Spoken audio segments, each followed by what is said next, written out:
بسم الله. أعوذ بالله من الشيطان الرجيم. بسم الله الرحمن الرحيم، وصلى الله وسلم وبارك على سيدنا محمد وعلى آله وأصحابه أجمعين. رب اشرح لي صدري ويسر لي أمري واحلل عقدة من لساني يفقهوا قولي. سبحانك لا علم لنا إلا ما علمتنا إنك أنت العليم الحكيم. اللهم انفعنا بما تعلمنا وانفع بنا وزدنا علما يا رب العالمين. تقبل الله صيامكم وقيامكم وتلاوتكم للقرآن، ونسأله تعالى أن يجعلنا وإياكم وجميع المسلمين من عتقائه من النار في هذا الشهر المبارك ومن المقبولين. La dernière fois, nous nous sommes arrêtés au niveau de la septième sentence ou jugement se rapportant à Tawbah, Ahkam al-Tawbah. Et vous l'avez donc ici dans votre texte. Donc, Ahkam al-Tawbati, al-Hukm al-Sabi'. Et c'était la question de la balance à faire et de la préférence intitulée Ayyuhuma ahsanu halan at-ta'ibu ba'da al-ma'siyatin am alladhi lam ya'si qat. Qui d'entre les deux repentants est-il en meilleure situation, si je peux dire, dans le cas de la repentance? Celui qui s'est repenti d'un péché, bien sûr le repenti tel qu'il a été défini, ou celui qui n'a jamais désobéi à Allah subhanahu wa ta'ala. Et nous avons dit que ce terme est relatif parce qu'il n'y a pas d'être infaillible excepté al-anbiya wal-mursalin alayhi salatu wassalam. Et donc nous avons développé les arguments nous avons dit que c'est une préférence et balance très très difficile à faire et que nous avons deux attitudes. Celui qui dit que celui qui n'a jamais péché est ahsanu hal, est dans un état meilleur, et que l'asi hala asyanihi, nous avons développé leur argument et nous nous sommes arrêtés la dernière fois au niveau des arguments, d'autres arguments que nous devons citer, et je me suis arrêté au niveau d'une, on va dire non, qu'a rapporté l'imam al-Khawarizmi dans son livre intitulé Mufid al-Ulum wa Mubid al-Humum,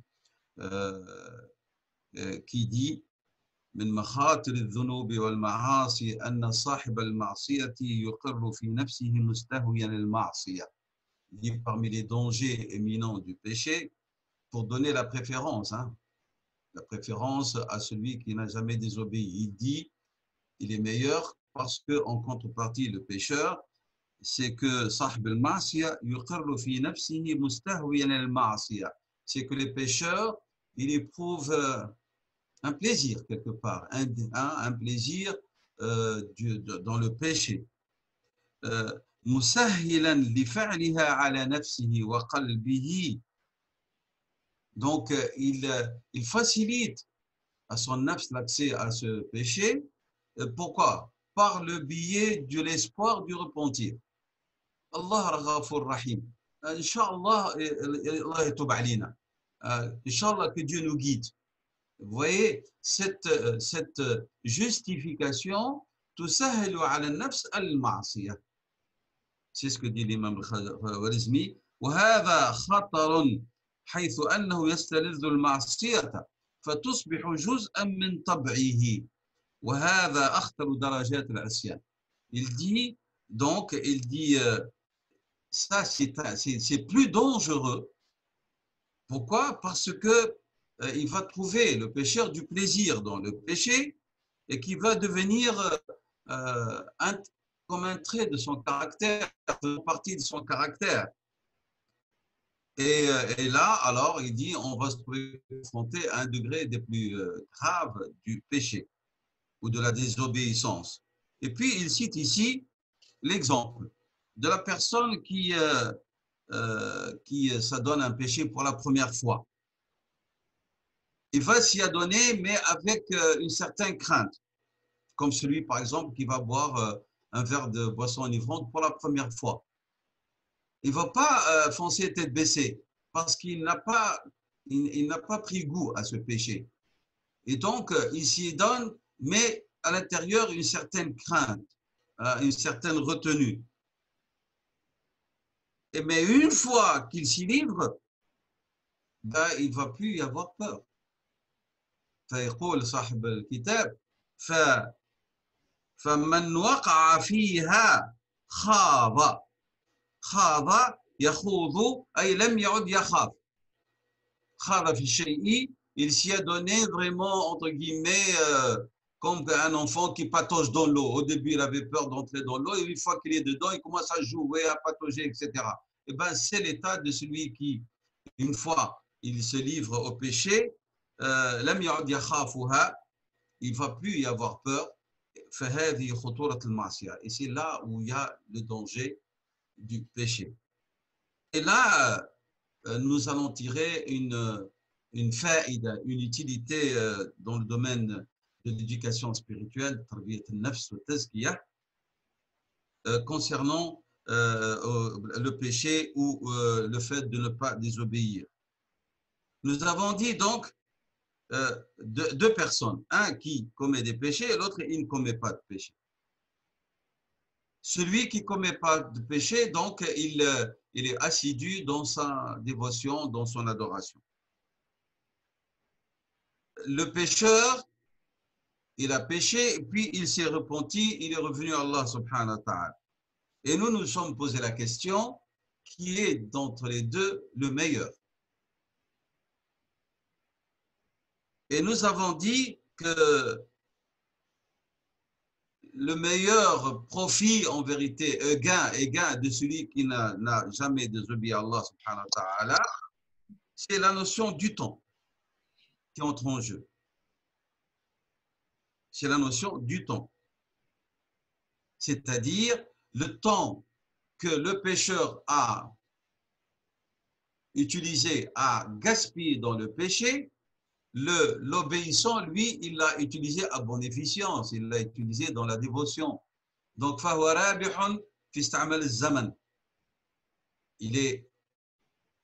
il a tiré profit de son temps. Et ici, c'est ce que dit l'imam al-Junayd, rahimahullah. Il dit, لو أن صادقا, c'est un homme vertueux, véridique. عبد الله ألف سنة, il a adoré Dieu 1000 ans.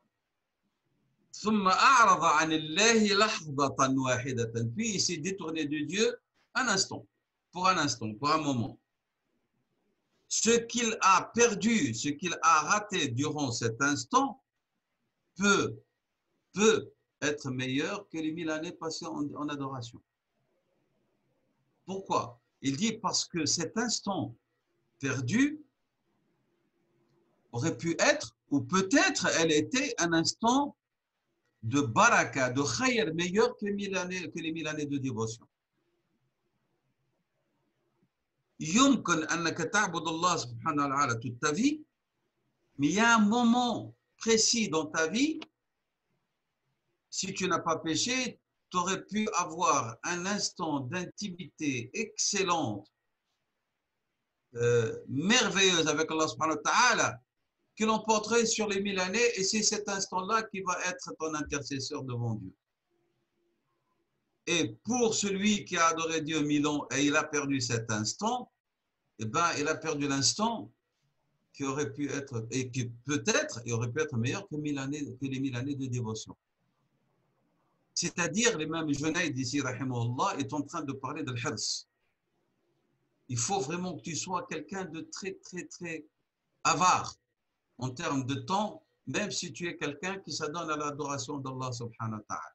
Parce que tu peux, en ce moment précis, perdre quelque chose qui est plus important. Il a dit, rahimahullah, لأنه قد يفوتك في تلك اللحظة الخير من الخير لأنه قد يفوتك في تلك اللحظة من الخير ومن الرضا ما لا يكون في 1000 عام ما لا يكون في 1000 عام فقد تكون فاتتك في تلك اللحظة نظر الله إليك بعين الرضا وما يتبعه من المغفرة والقرب. Donc, voilà, ça c'est que avance ceux qui considèrent le dévot qui n'a jamais péché est meilleur que celui qui s'est repenti après déviation et après désobéissance. C'est la notion du temps. الأفضلية في ذاك الزمان الضائع والآخر استعمل ذلك الزمان الضائع في المعصية استعمله في الطاعة.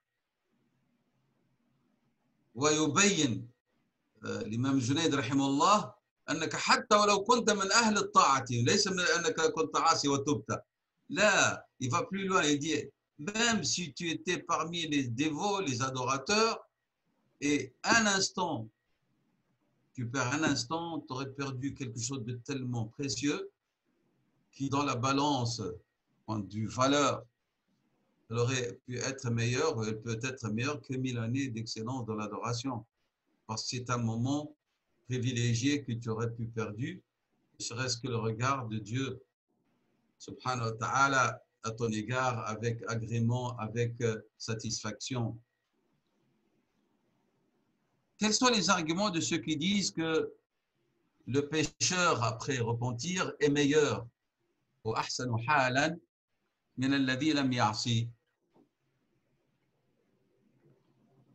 Premièrement, ils nous avancent l'argument, ils disent, premier argument, c'est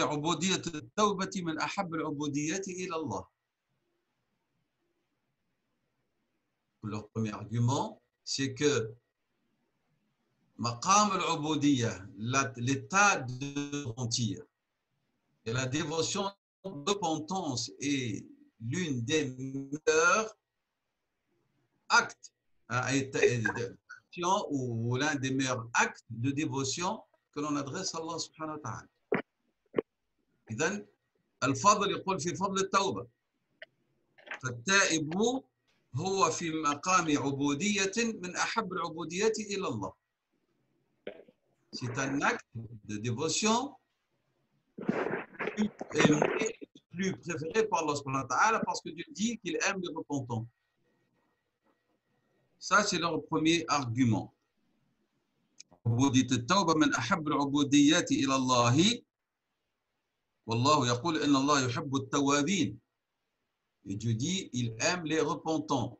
Et on ne peut pas parler de repentir s'il n'y a pas eu erreur et péché. Maintenant, bien sûr, l'erreur et le péché à des degrés différents, comme on a dit. هناك الذي هو لم يعصي ولكن يتوب من ماذا؟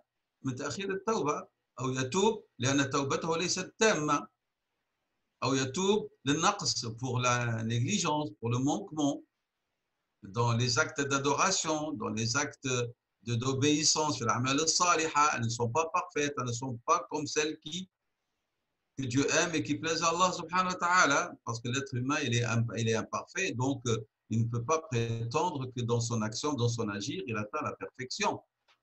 Et donc, lorsqu'il se repent, يتوب من النقص ليس فقط uniquement من المعصية ولكن النقص في ذاته est un péché au regard des repentants excellents. Et donc, ça, c'est le premier argument. Deuxième argument, At-Tawba est sujet de joie de la part de Dieu, subhanahu wa ta'ala. Allah yafrah bit-Tawba.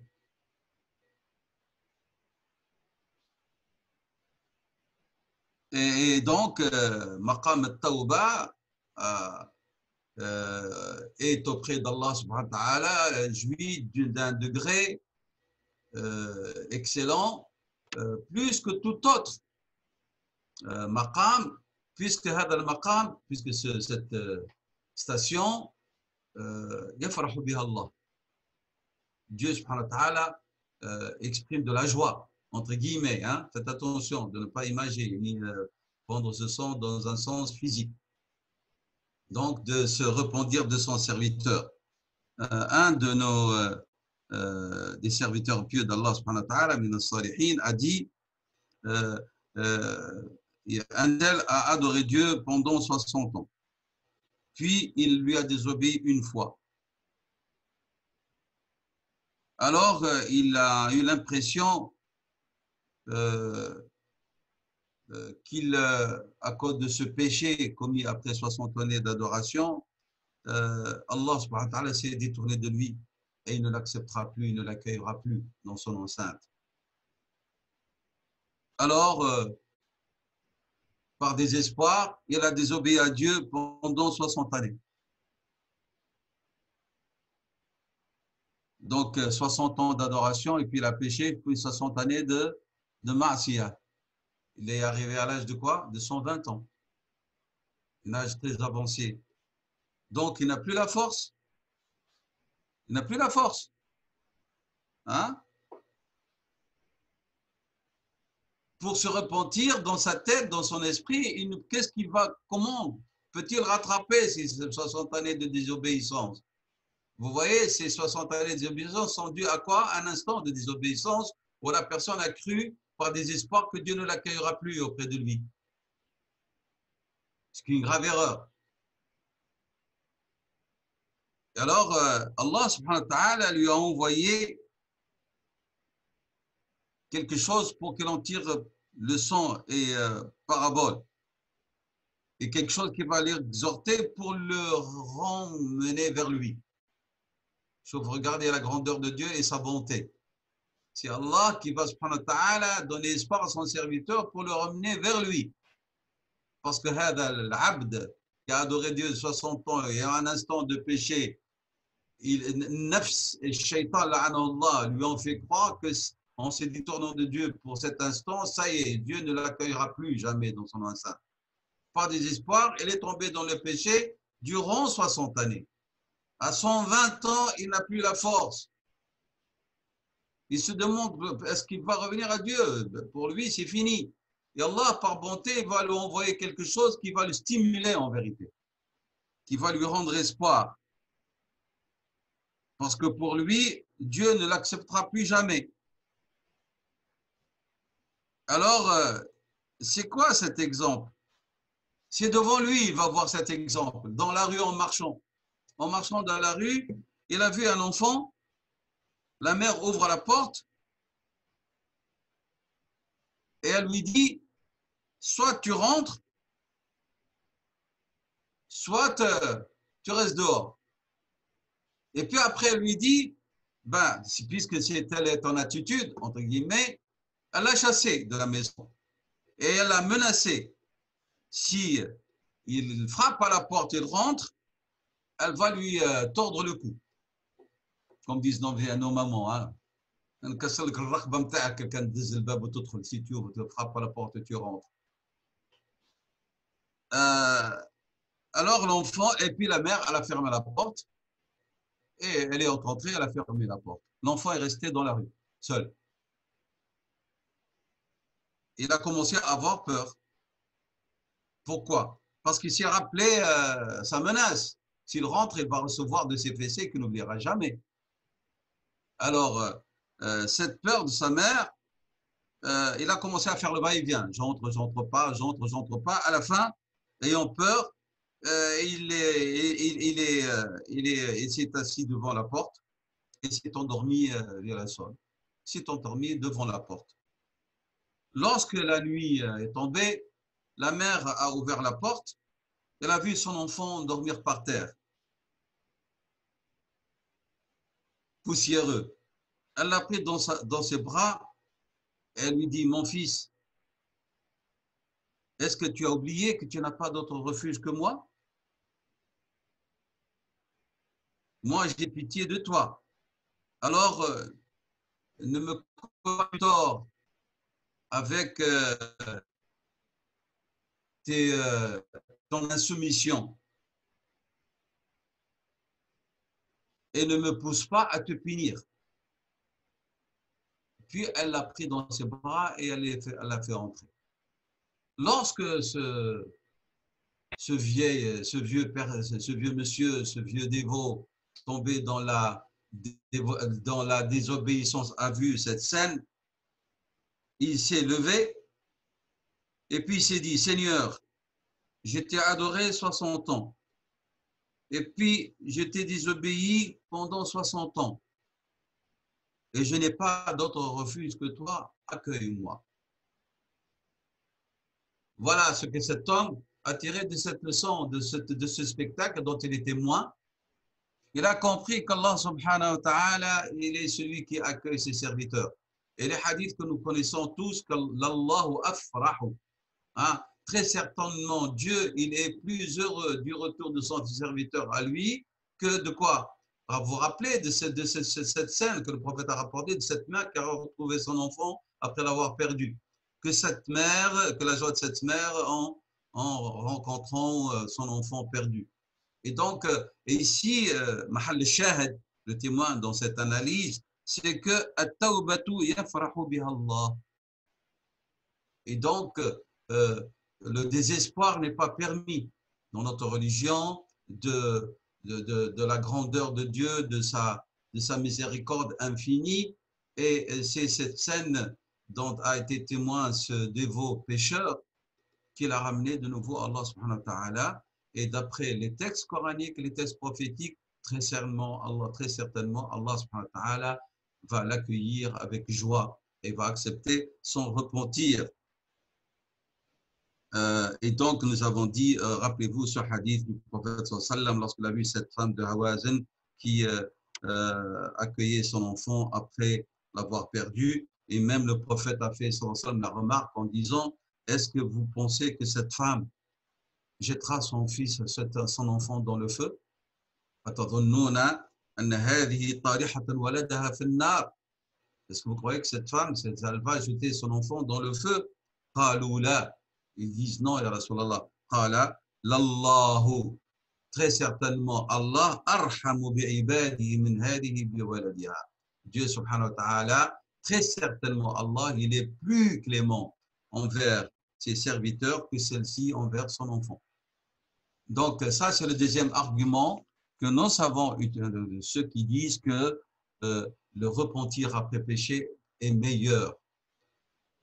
Donne quoi? Donne état spirituel meilleur que celle que vit celui qui n'a jamais désobéi.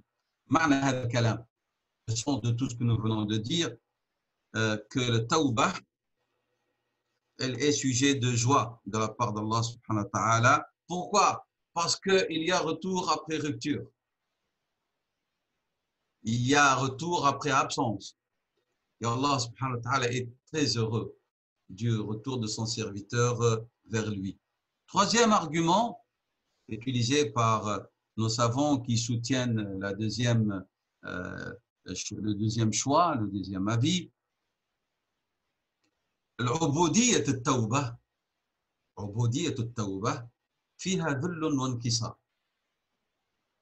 عبودية التوبة, c'est-à-dire هي عبودية الذل, c'est l'adoration de l'humilité, de la soumission, vraiment elle exprime l'essence même de l'adoration. Parce que l'adoration c'est quoi? هو التذلل إلى الله, هو الخضوع إلى الله, هو التسليم إلى الله. Et donc, التائب من الذنب, lorsqu'il se repent avec sincérité, avec la compréhension approfondie de ce que veut dire at-tawbah, il va vivre une nouvelle vie spirituelle dans sa relation avec Allah, une vie de la vraie humilité, de la vraie soumission. Ce que risque de ne pas vivre celui qui a pris habitude d'obéir à Allah subhanahu wa ta'ala, et surtout le risque de tomber dans la routine de l'adoration. Et donc, ils disent فَالتَّائِبُ لَمْ يَأْتِ مِنَ الطَّاعَاتِ الْكَثِيرِ كَمَا لَوْ كَانَ أَتَى بِالطَّاعَاتِ مَعْنًا. Le repentant, d'accord, il n'a pas accompli au niveau des actes physiques ou autres plus d'actes de dévotion que celui qui n'a jamais désobéi. Mais par son repentir, il a exprimé en lui tous les sens les plus merveilleux de ce que veut dire l'adoration. Et alors là, c'est un état important. Nos prédécesseurs ont une parole très, très intéressante. Ils disent من تاه عن الطريق فلينظر إلى معصيته فإنه سيرجع إلى الطريق. Celui qui a perdu son chemin, qu'il regarde son péché. Très certainement, il va retrouver sa voie ou son chemin. Je répète, من تاه عن الطريق فلينظر إلى معصيته. C'est-à-dire, يرجع إلى ذنبه. Rappelez-vous, on a parlé de ça, rappelez-vous lorsqu'on a parlé de parmi les conditions de l'muhasaba réussi, il y a ce qu'on a appelé l'élément de c'est-à-dire qu'il doit palper d'une manière réelle son péché. Il doit le constater, il doit se le rappeler comme il a été commis. C'est ainsi qu'il va pouvoir mieux revenir à Allah subhanahu wa ta'ala. Et donc, cet élément est très important lorsque nous parlons de l'muhasaba. C'est cette situation-là qui est utile pour l'insan alladhi an yatoub. Fakadhalika alladhi an yatoub, et surtout lorsqu'on a parlé de l'muhasaba, nous avons parlé de cette situation où l'individu, il doit, sans avoir peur, donc se rappeler son péché, et ceci fait partie de l'mujahada et de l'muaqaba de nafs, qui est un élément important pour qu'on retrouve la voie et on se rappelle tout son péché. Hein? Et ceci est très très important, nous avons dit, pour que l'individu il se presse, il ne traîne pas, parce que traîner est un élément grave, parce qu'il est question du temps. Et le temps est quelque chose d'important dans la notion du repentir. Donc, cette situation de salaf, ils disent lorsque l'insan yarja ila dhanbihi, yaoud ila Allah. Celui qui trouve du plaisir dans le péché, celui-là, il ne retournera pas. Mais lorsque la personne revient et analyse et culpabilise son nafs pour le péché, et non pas dans le sens pour y demeurer, pour avoir une attitude d'incapacité, de ajiz, comme c'était la situation de celui qui a obéi, adoré 60 ans et désobéi 60 années. L'instant de péché est devenu un frein. Non. Ici, c'est le contraire. La constatation du péché doit être un moyen, un moteur pour revenir, et non pas un frein. Pourquoi? Parce que le croyant doit avoir la certitude déjà, malgré qu'il est pécheur, qu'il a un Seigneur miséricordieux et qui accueille son serviteur chaque fois qu'il revient vers lui. Donc, je répète, من تاه عن الطريق فلينظر إلى معصيته فإنه سيرجع إلى الطريق. Quatrième argument avancé par les savants de la thèse qui considèrent que celui qui tombe dans le péché, tombe dans l'erreur et revient vers Allah subhanahu wa ta'ala est meilleur par son repentir. Husul, donc, nous avons dit cet état de dhul et d'inkisar et de khudu'.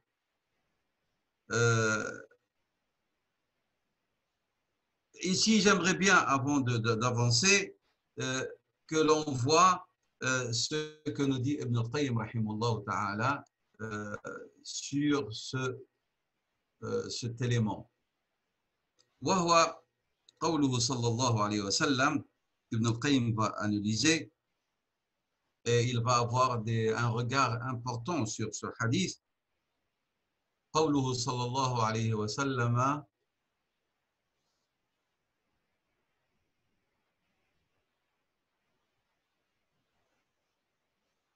page 152, vous l'avez le hadith devant vous dans le coin.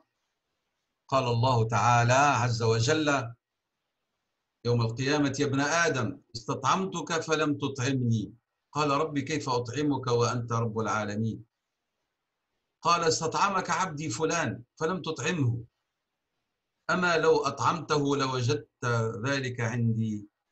ابن آدم استسقيتك فلم تسقني قال يا ربي كيف أسقيك وأنت رب العالمين.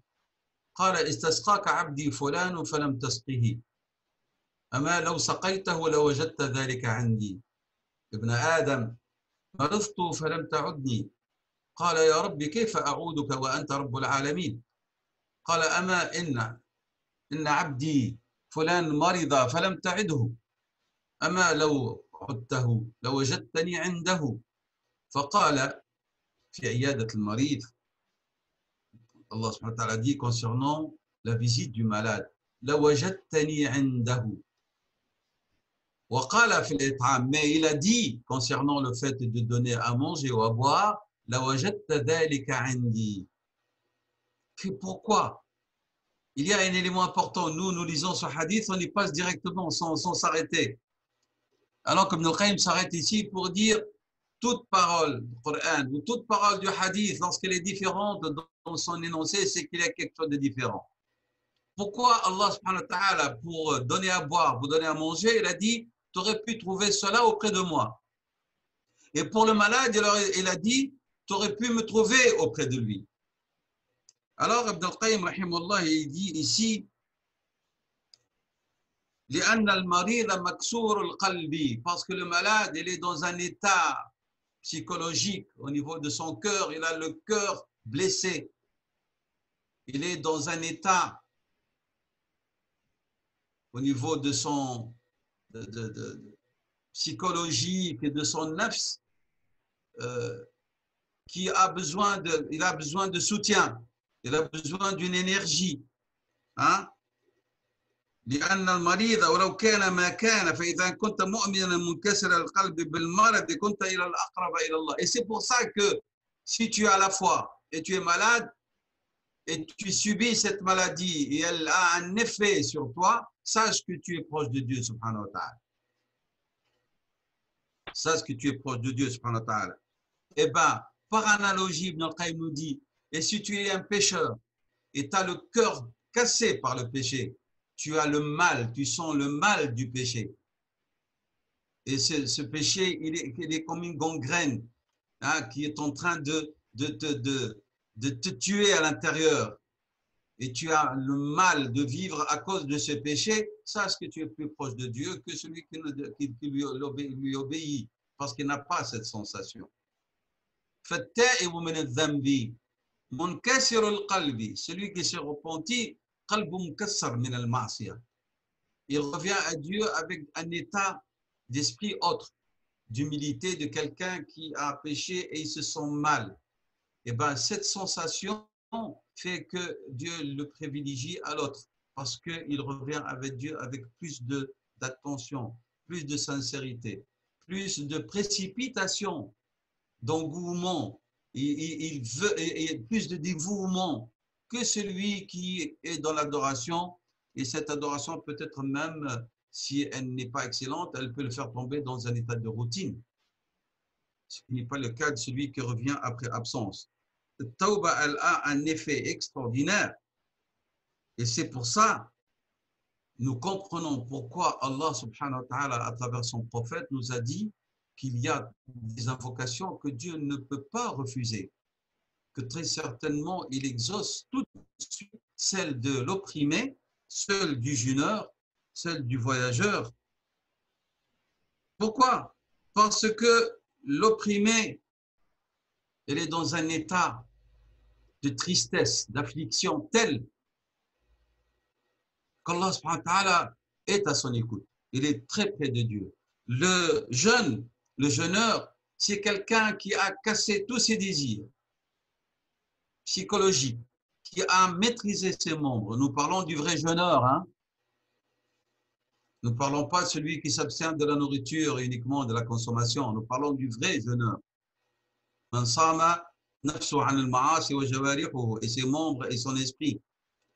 Et donc, ce jeûneur, il est dans un état de soumission par la lecture du Coran, par le dhikr, par tahajjud, hein, par les veillées. qu'Allah subhanahu wa ta'ala est proche de lui. C'est pour ça que lors de sa rupture, son invocation est exaucée. Et le voyageur, parce que c'est un étranger qui traverse des pays avec les dangers, avec la solitude, avec le manque peut-être de moyens. Et c'est pour ça que son invocation est exaucée dans notre religion. Donc, celui qui est dans un état de dépendance, de faiblesse, d'humilité et d'humiliation, il tirera un profit sur le plan spirituel et relationnel avec Allah subhanahu wa ta'ala, ce qui ne sera pas accordé ni donné à celui qui s'adonne à la dévotion constamment. Ici, on parle de quoi? On parle de l'hala, l'halat. فحالة التائب من الذنب أفضل, comme essaient de nous montrer nos savants, من حالة الطائع الذي لا يعصي. Et parmi ceux qui prouvent que التائب بعد المعصية est meilleur, c'est que cette tauba, après désobéissance, elle a un mérite, et ce mérite, c'est qu'elle va nous montrer, elle va nous démontrer les bienfaits d'Allah subhanahu wa ta'ala et sa générosité envers ses serviteurs. C'est pour ça que Dieu subhanahu wa ta'ala s'est fait appeler le très généreux Al-Karim. التوبة بعد الذنب لها فضل ماذا؟ من الناحية العقدية, point de vue croyance. Et lorsqu'on parle croyance, on parle aussi spiritualité, de nous faire comprendre karamullah subhanahu wa ta'ala ala ibadi, la générosité de Dieu envers ses serviteurs. C'est-à-dire, elle va nous accorder plus de connaissance de Dieu, de ses attributs. Ma'rifatullah et ses attributs. Pas uniquement le nom de Dieu Al-Karim, mais aussi le péché qui nous ramène vers Allah subhanahu wa ta'ala va nous faire découvrir d'autres attributs de Dieu et d'autres noms. Nous en avons parlé peut-être un peu, effleuré ces notions-là. Elle va nous faire apprendre et comprendre des noms de Dieu tels que le pardonneur, subhanahu wa ta'ala, Al-Afou, Al-Ghafour, le très miséricordieux, le très clément, le très affectueux, Al-Wadoud. Donc tout ça, c'est grâce à Tawbah, à Ba'd al-Ma'asiyah, que nous allons bien découvrir d'une manière très concrète ces noms d'Allah subhanahu wa ta'ala, ses attributs. Et cela est très important pour nous donner connaissance de quoi? De ses noms subhanahu wa ta'ala et de Dieu. Parce que plus on connaît Dieu, plus on se rapproche de lui.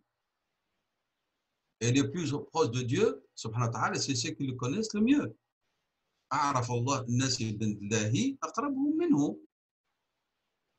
Ceux qui sont les plus proches de Dieu, c'est ceux qui le connaissent le plus, subhanahu wa ta'ala. قال تعالى dans le hadith Qudusi, يا آدم إني ابتليتك بالمعصية بالذنب لتدعوني. Donc Allah subhanahu wa ta'ala, il dit en vérité à son serviteur, je t'ai éprouvé par le péché pour que tu m'invoques. Ainsi je te pardonnerai. Pourquoi? Parce que j'aime ceux qui me demandent pardon. Et j'aime montrer à mes serviteurs fadli, mes bienfaits sur eux. C'est que je suis très pardonneur. C'est ce que vous avez dans la page 153. Ya Adam, innama ibtalaytuka bidhanbi li'anni uhibbu udhhiru fadli wa judi wa karami ala man asani. Law lam tudhnibu la dhahaba Allahu bikum wa la ja'a biqawmin yudhnibuna fayastaghfiruna fayaghfiru lahum. Si vous ne me commettez pas de péché, Dieu vous fera disparaître, fera venir des hommes, des serviteurs qui pécheront et demanderont pardon, et Dieu leur donnera, leur accordera le pardon. لماذا يفعل الله ذلك؟ لكي يظهر فضله على عباده. C'est pour leur montrer ses bienfaits sur lui. Est-ce que Dieu a besoin de notre demande de pardon? Non. Est-ce que les péchés que nous commettons affecteront Dieu? Non. Est-ce que Dieu, subhanahu wa ta'ala, tirera profit de nos bonnes actions ou de nos mauvaises? Non. Alors pourquoi? Mais parce qu'il est par essence très clément, très miséricordieux. Alors, puisqu'il est par essence très clément, très miséricordieux, eh bien, ses actions, subhanahu wa ta'ala, par essence, expriment quoi? La générosité, la bonté, le pardon, la clémence, la miséricorde. L'essence de Dieu est ainsi, ses actes sont l'expression de son essence, subhanahu wa ta'ala. Allah subhanahu wa ta'ala éprouve ses serviteurs par le péché pour demander pardon, pour qu'il leur pardonne parce qu'il est bon par essence, subhanahu wa ta'ala. Il n'aime pas le mal pour ses serviteurs. C'est pour ça que Dieu nous dit clairement que ce que nous commettons, ce qui nous affecte de mal, c'est toujours de nous-mêmes. Parce qu'on ne peut pas attribuer le mal à Allah subhanahu wa ta'ala parce qu'on est dans son essence, Dieu n'est que bonté, subhanahu wa ta'ala. Il est miséricorde. Est-ce que c'est clair? Il est ici, certes, il est très certainement At-Tawwab, le repentant, le très miséricordieux, Ar-Rahim, At-Tawwab, Ar-Rahim. Voilà ce que nous dit Ibn al-Qayyim sur cette question. Donc, Qawlat al-Salaf. Et nos salafs, ils ont une citation qui est très importante et que nous allons essayer de développer, Inch'Allah ta'ala, rapidement.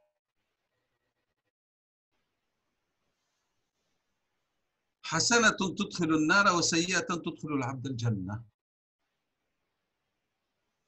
C'est une parole qui est très très importante que nos salafs utilisent. Donc ils disent Hasanatun, Hasanatun, une seule bonne action à laquelle vous vous adonnez, elle peut être cause de l'accès de cette personne en enfer. Vous dites pourquoi? Peut-être il l'a fait riya, alors que dans sa forme extérieure, c'est une bonne action. Mais dans son essence, est-ce qu'elle l'est? Dans sa finalité. Et puis, ils disent وَسَيِّئَةً, et un péché, et un péché, تُدْخِلُ الْعَبْدَ الْجَنَّةِ. Qu'est-ce que c'est que ce discours? Ah, nous allons voir ici, lorsqu'il parle de cela,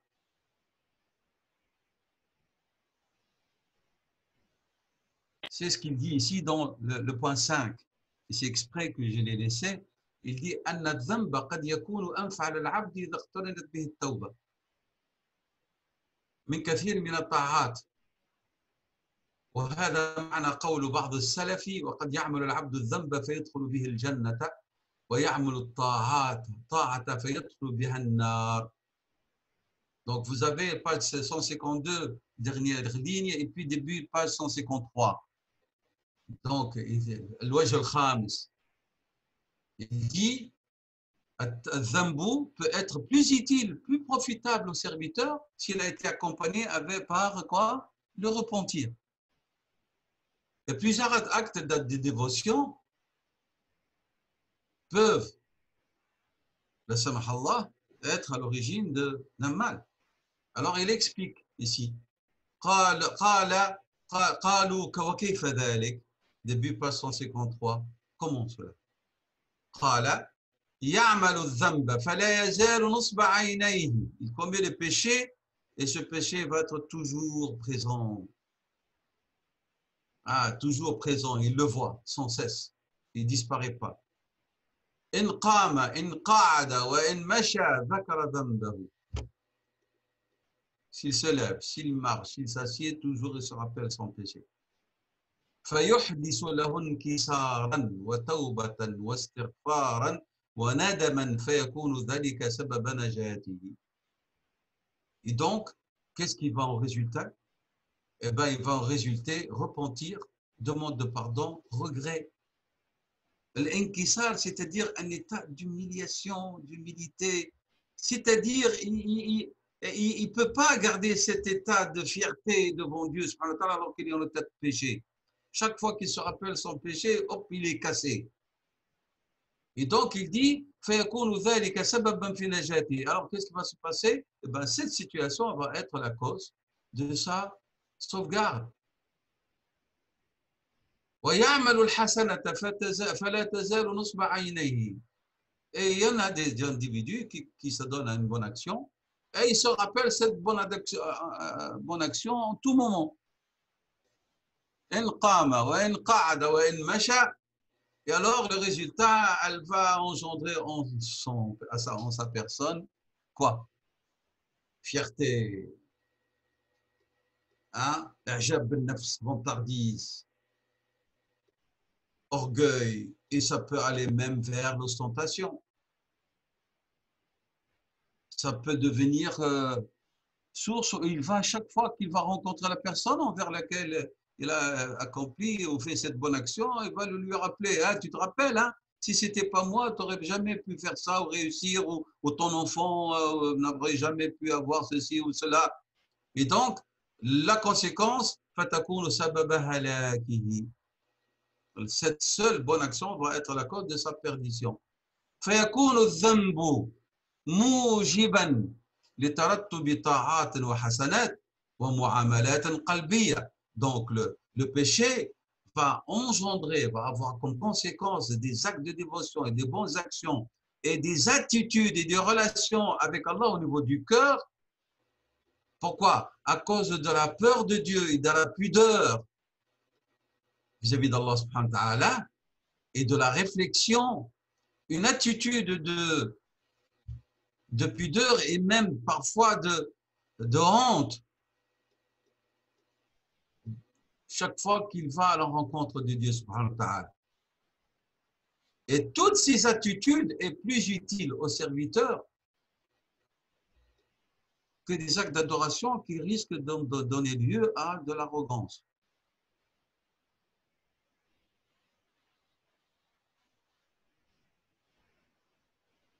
Il dit وإن قال بلسانه خلاف ذلك. Parce qu'il y a des gens qui parlent leur langue, on dit non, non, عملتها لله. Alors qu'au fond de lui-même, c'est une autre attitude, c'est quelque chose d'autre qu'il vit. فالله شهيد على ما في قلبه. Même s'il prétend avoir fait cette bonne action, Dieu est informé et est témoin de ce qu'il a enfui au fond de son cœur.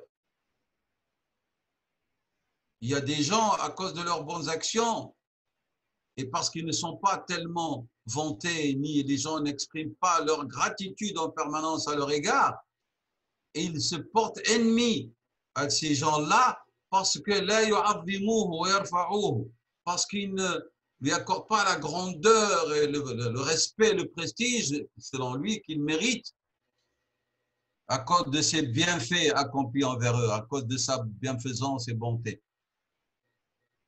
Et alors, qu'est-ce qu'on voit, ce genre d'individus? On les envoie toujours en train de dénigrer.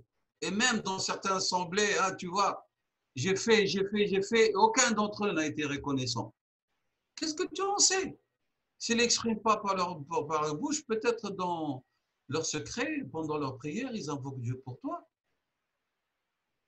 Donc, faites attention de ne pas tomber dans le piège où vous vous attendez de ceux envers lesquels vous avez fait quelque chose, qu'ils vous l'expriment par leur langage. C'est vrai, le hadith dit d'exprimer notre reconnaissance, mais si les gens ne l'expriment pas, il y en a ceux qui ne le font pas par dignité et par pudeur, et peut-être dans leur prière, lorsque tu n'es pas là, ils t'évoquent avec tout le bien qui te revient de droit. Alors, cette attitude de mépris que tu exprimes dans certaines réunions assemblées, comme quoi que tu ne reçois pas assez de reconnaissance, peut être la cause de ta perdition, parce que apparemment, en apparence, et c'est ce qui paraît de ton attitude, tu n'accomplissais pas ces œuvres-là pour Allah subhanahu wa ta'ala, dans la recherche de sa satisfaction, son agrément, mais uniquement dans la recherche d'une certaine gloriole. Et voilà donc ce que veut dire cette parole de nos salafs, rahimahumullah, hasanatun tudkhilu an-nara wa sayyi'atun tudkhilu al-'abda, donc sayyi'atun tudkhilu al-'abda al-jannata wa hasanatun tudkhilu an-nar. Donc faites attention à ce point, qui est très, très important et j'espère que vous l'avez compris. Sixième argument qu'avancent ceux qui considèrent que l'état de péché suivi par un repentir est meilleur, c'est ce que propose Ibn al-Qayyim à partir de قوله تعالى في سورة الفرقان. سورة الفرقان قوله تعالى إلا من تاب وآمن وعمل عملا صالحا فأولئك يبدل الله سيئاتهم حسنات وكان الله غفورا رحيما. Sur le Furqan, le verset 70. Alors ici, le passage, c'est toujours, vous avez le texte page 154, excepté celui qui s'est repenti et puis a quoi? Avec foi et a pratiqué, s'est adonné à des œuvres pieuses, à des œuvres pieuses ou à des œuvres pieuses. Cela, Dieu, Allah subhanahu wa ta'ala, yubaddil, il va transformer leurs sayyi'at, leurs péchés en hasanat.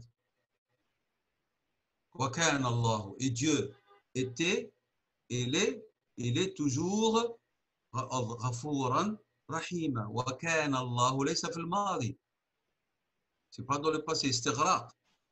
Allah, il était de tout temps et il est et le sera de toute éternité, subhanahu wa ta'ala, ghafuran rahima. Et ça, c'est une des meilleures et des plus belles bonnes nouvelles qu'Allah subhanahu wa ta'ala annonce aux repentants. Celui qui a commis des péchés, après son repentir, avec foi, mu par sa foi, et a agi comme cela se doit. قال ابن عباس رضي الله عنه, Ibn Abbas, que Dieu soit agréé, qu'il agrée lui et son père, radiallahu anhuma, il a dit, nous n'avons pas vu le prophète sallam heureux et joyeux comme nous l'avions vu après la révélation de ce verset. Et comme nous l'avons vu aussi heureux lorsque Dieu lui a révélé Inna fatahna laka fathan mubinan liyaghfir Allahu laka ma taqaddama min dhanbika wa ma ta'akhkhara. Donc il était tellement heureux sur le Fath 1 et 2. Alors ici, vous savez très bien que le prophète sallam ne commet pas de péché, il est infaillible comme tous les messagers et prophètes. Mais cette annonce faite au prophète sallam est faite aussi aux croyants et aux croyantes. Et ce verset, il se lie bien sûr avec la compréhension du verset précédent. Est-ce que c'est clair? Et donc, c'est une joie, donc, parce que Allah subhanahu wa ta'ala est tellement heureux du retour de son serviteur qu'il est parmi les manifestations de cette joie, c'est cette transformation, ce tabdil.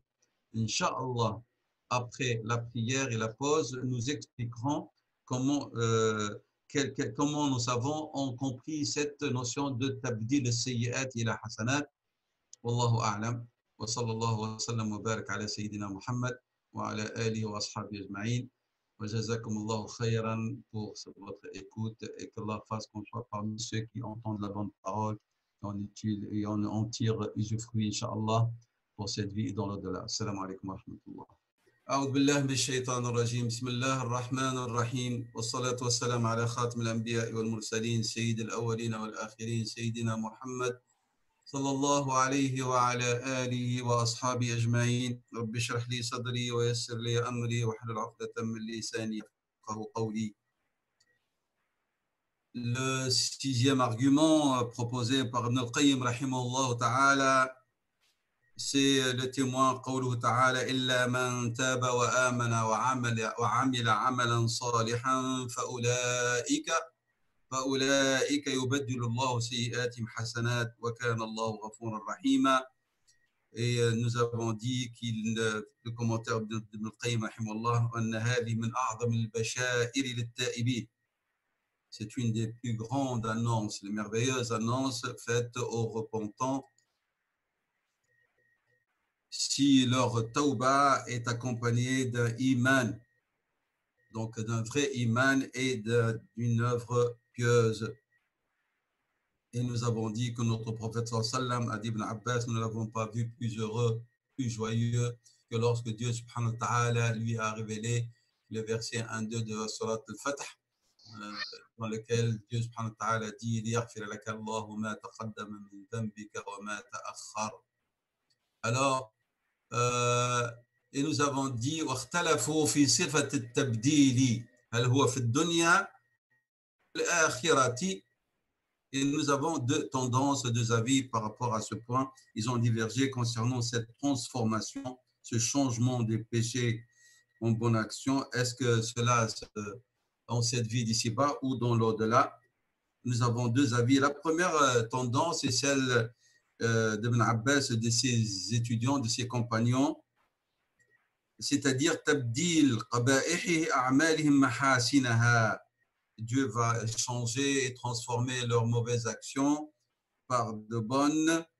Alors Dieu a changé ash-shirk bil-iman, alors qu'il était dans un état de shirk, Dieu leur a accordé à la foi. Et il y en a ceux qui s'adonnaient à la fornication, Dieu leur a accordé la chasteté et aussi la préservation de la fornication, le mensonge par la véracité, la traîtrise par l'honnêteté.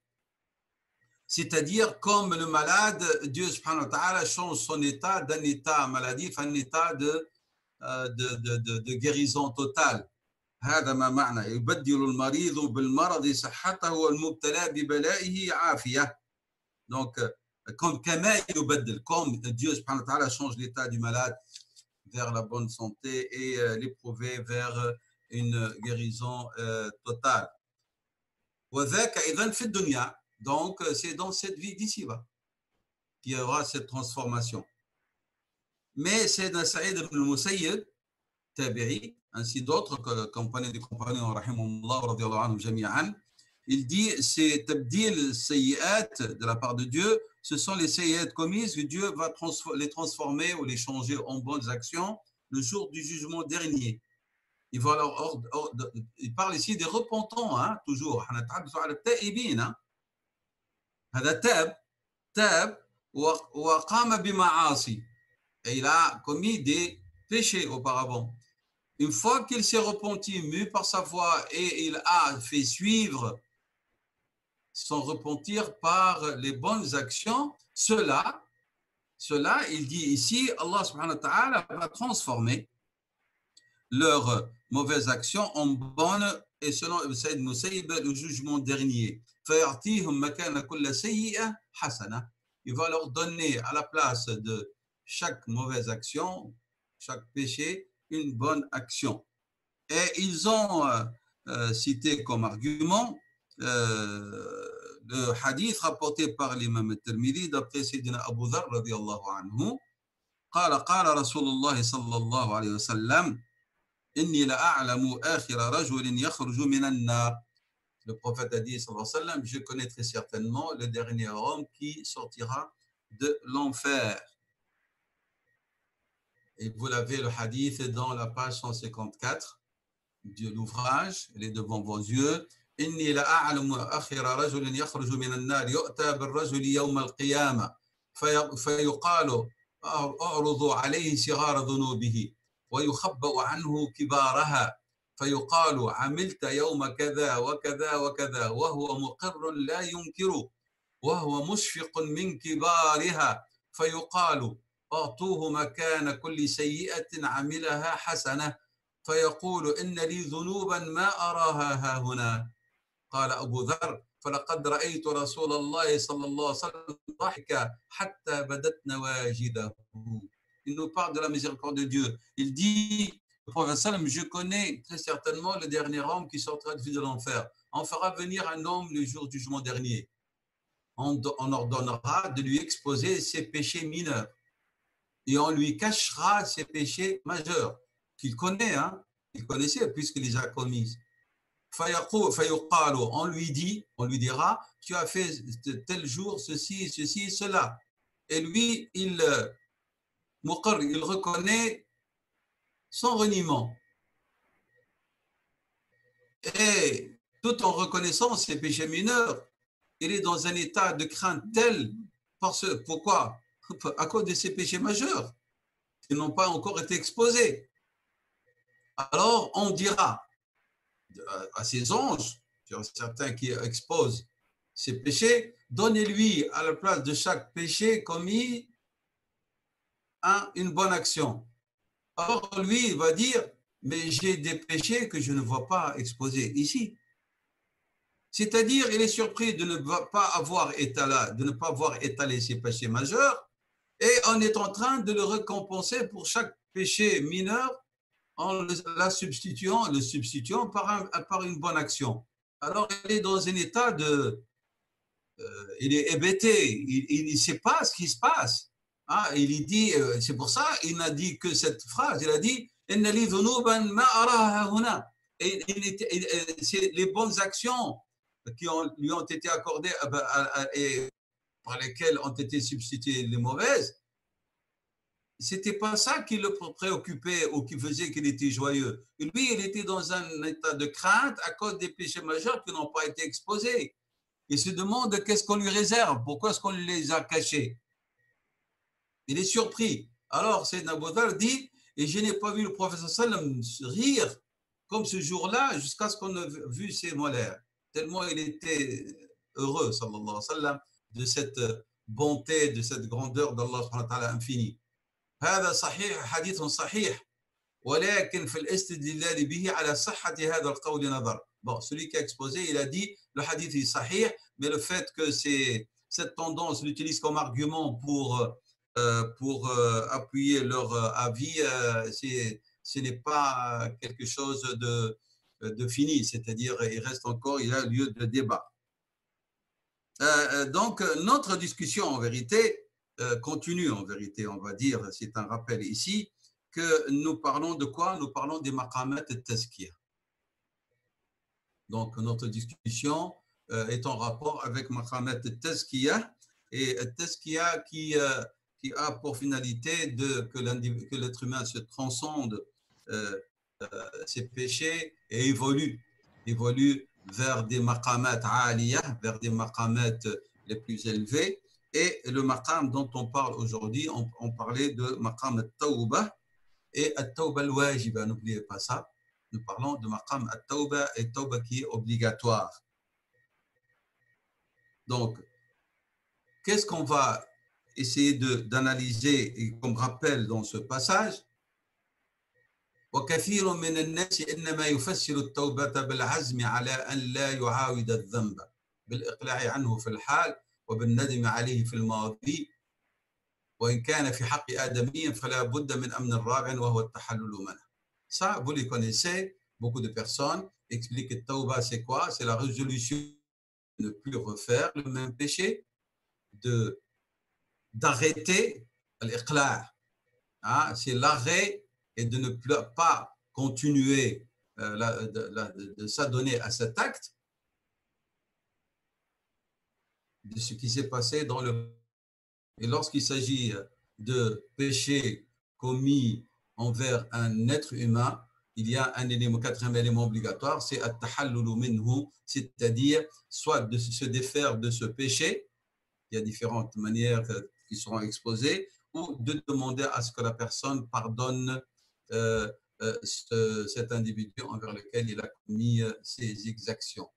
وهذا الذي ذكروه مسمى التوبة.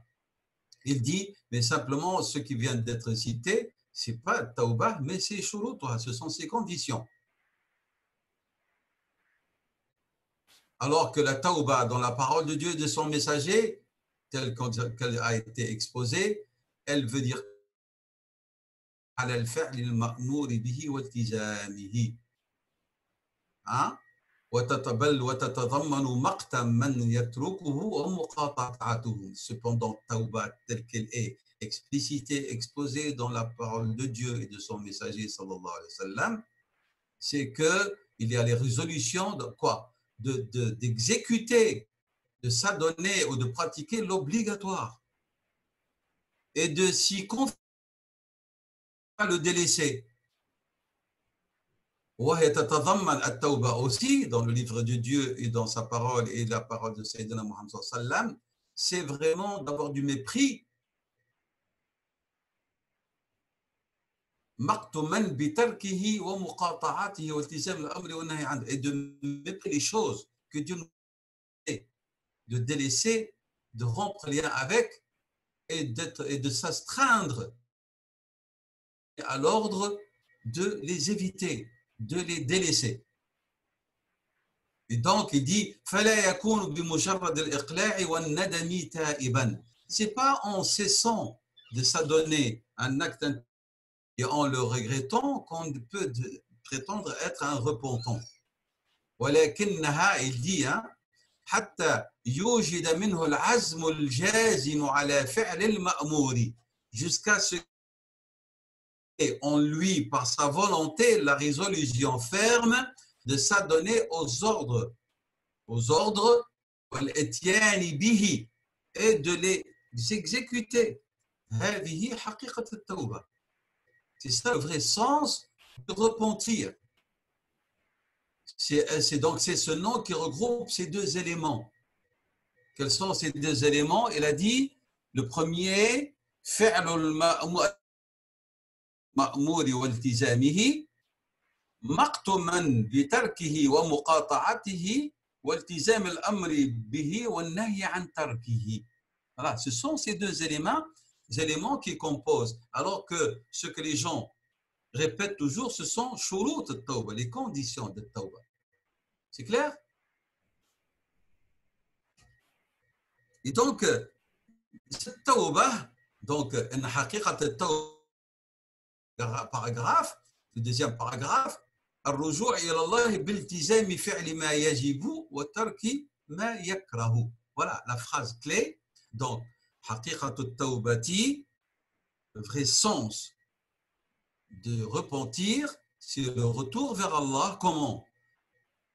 En se tenant fermement à mettre en pratique ce qui est jugé wajib et de délaisser ce que Dieu n'aime pas. Et ce que Dieu n'aime pas, ici, yakrahu, dans le langage juridique théologique, c'est-à-dire ce que Dieu a interdit.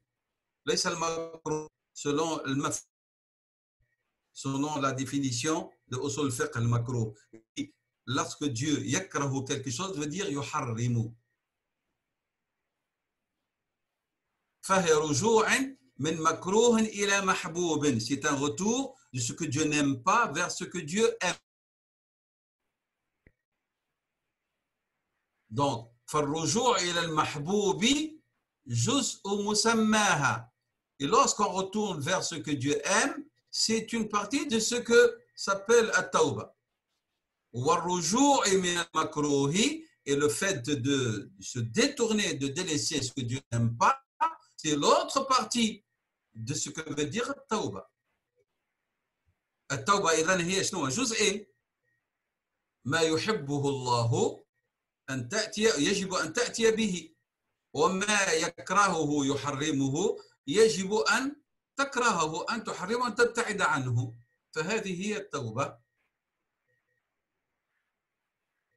فقال تعالى وتوبوا إلى الله جميعا أيها المؤمنون لعلكم تفلحون. Repentez-vous tous les croyants, très succès. فكل تائب مفلح. Tout repentant رابح، مفلح، ناجح. ولا يكون مفلحا, et on ne peut pas dire que quelqu'un a eu le succès إلا من فعل ما أمر به وعنه, que celui qui exécute ce qu'on lui ordonne de faire et il délaisse ce qu'on lui interdit de délaisser. Et c'est cela, et c'est ce sens-là qui est visé par le Hujurat. وَمَنْ لَمْ يَتُبْ فَأُولَٰئِكَ هُمُ الظَّالِمُونَ. Et celui qui ne se repent pas, ou ceux qui ne se repentent pas, ceux-là sont très certainement les injustes. Al-ma'mour zalimun, quoi? Tariku وفاعل المحظور ظالم. Rappelez-vous ce verset où il a été cité dans Surat al-Hujurat. C'est lorsque Dieu nous a parlé des interdits, de certains interdits. قوله تعالى يا أيها الذين آمنوا لا يسخر قوم من قوم عسى أن يكونوا خيرا منهم ولا نساء من نساء عسى أن يكن خيرا منهن ولا تلمزوا أنفسكم ولا تنابزوا بالألقاب بئس الاسم الإيمان. Et puis Dieu dit ومن لم يتب فأولئك هم الظالمون. Il يتب de quoi? لم يترك الذي أمر بتركه ولا تنابزوا بالألقاب. فديو dit بئس الاسم الفسوق بعد الإيمان ومن لم يتب فأولئك هم الظالمون. Dieu subhanahu wa ta'ala,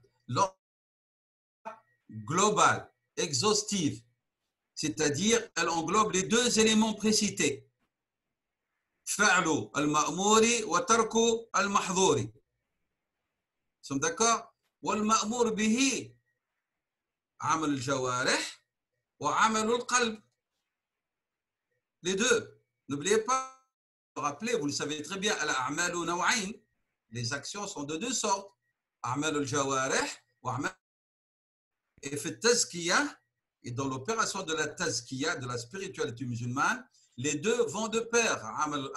Donc, يجب أن نأتي بالأعمال الصالحة على مستوى القلب وبالأعمال الصالحة على مستوى الجوارح les membres. ويجب أن نترك on délaisse أعمال القلوب المحرمة الحقد والبغض والحسد وأن نترك comme اللسان النميمة c'est clair? Donc فهذه lorsque on exécute, on réalise ces deux éléments nécessaires بالإتيان بالمأمورات في أعمال الجوارح والقلوب ونترك المحظورات في أعمال الجوارح والقلوب فإننا حققنا مفهوم الجامعة.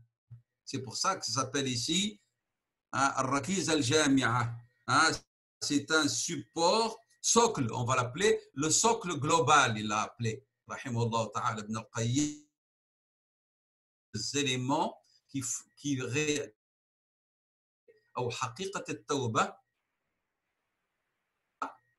التائبون هم sont très certainement qui ont été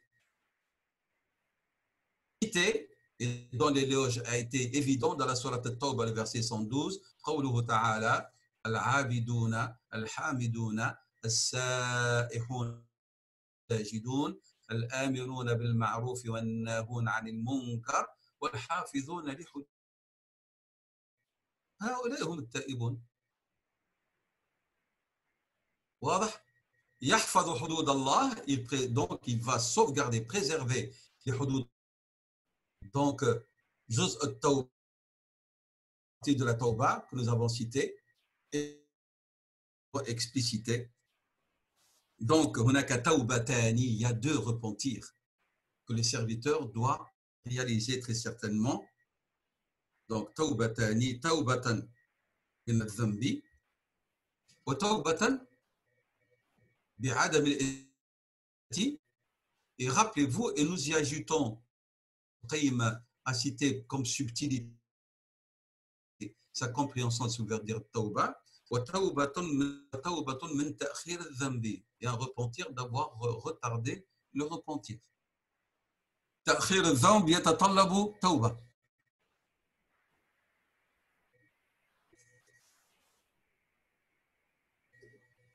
Et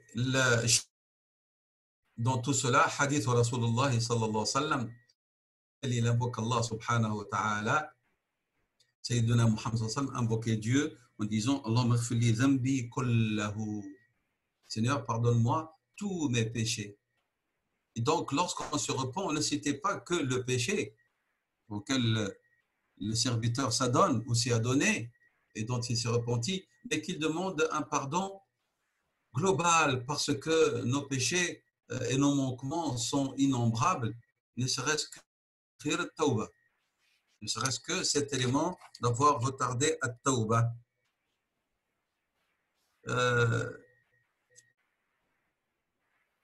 Il y a les gens, lorsqu'ils demandent repentir, le genre de péché, si je peux dire, pour mieux expliciter cela.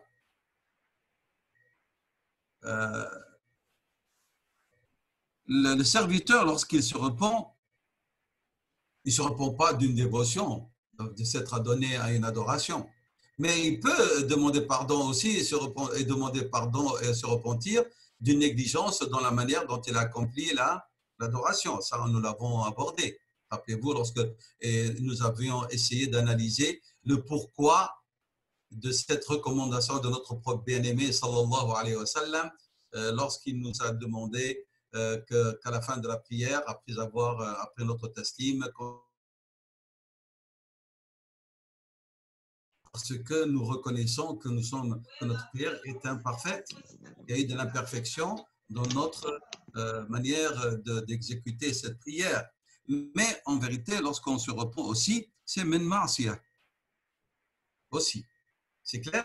Donc, lorsqu'on demande pardon, lorsqu'on se repent, soit d'un péché, soit d'un manquement, soit de négligence, soit pour une imperfection dans la manière avec laquelle nous avons accompli un acte d'adoration.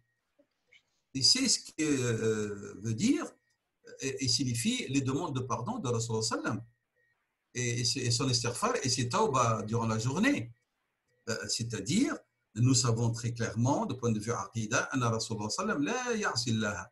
Et les prophètes, ainsi que sallallahu alayhi wa sallam, ne commettent pas de péché.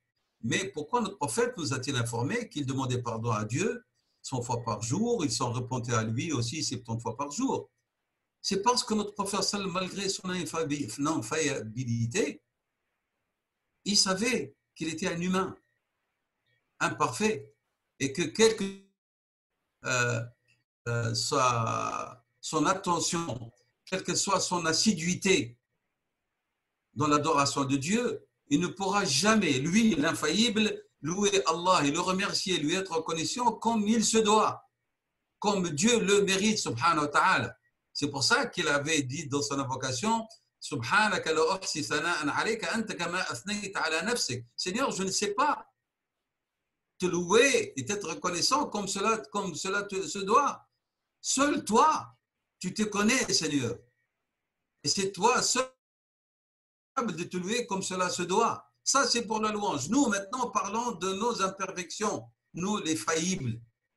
Est-ce que par notre repentir, nous avons réaliser la tauba dans sa globalité? Non.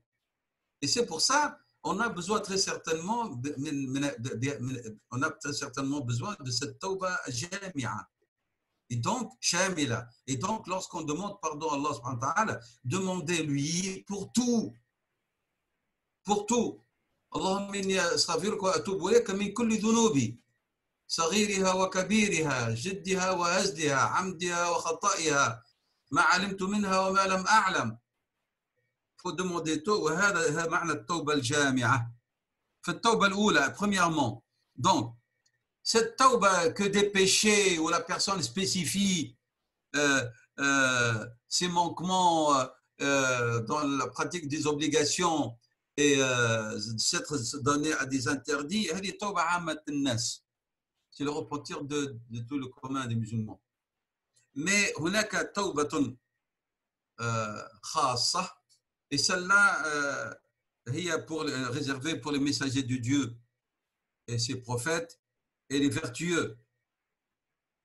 Et cette élite ne demande pas pardon à Allah subhanahu wa ta'ala à cause de leur désobéissance, mais ils demandent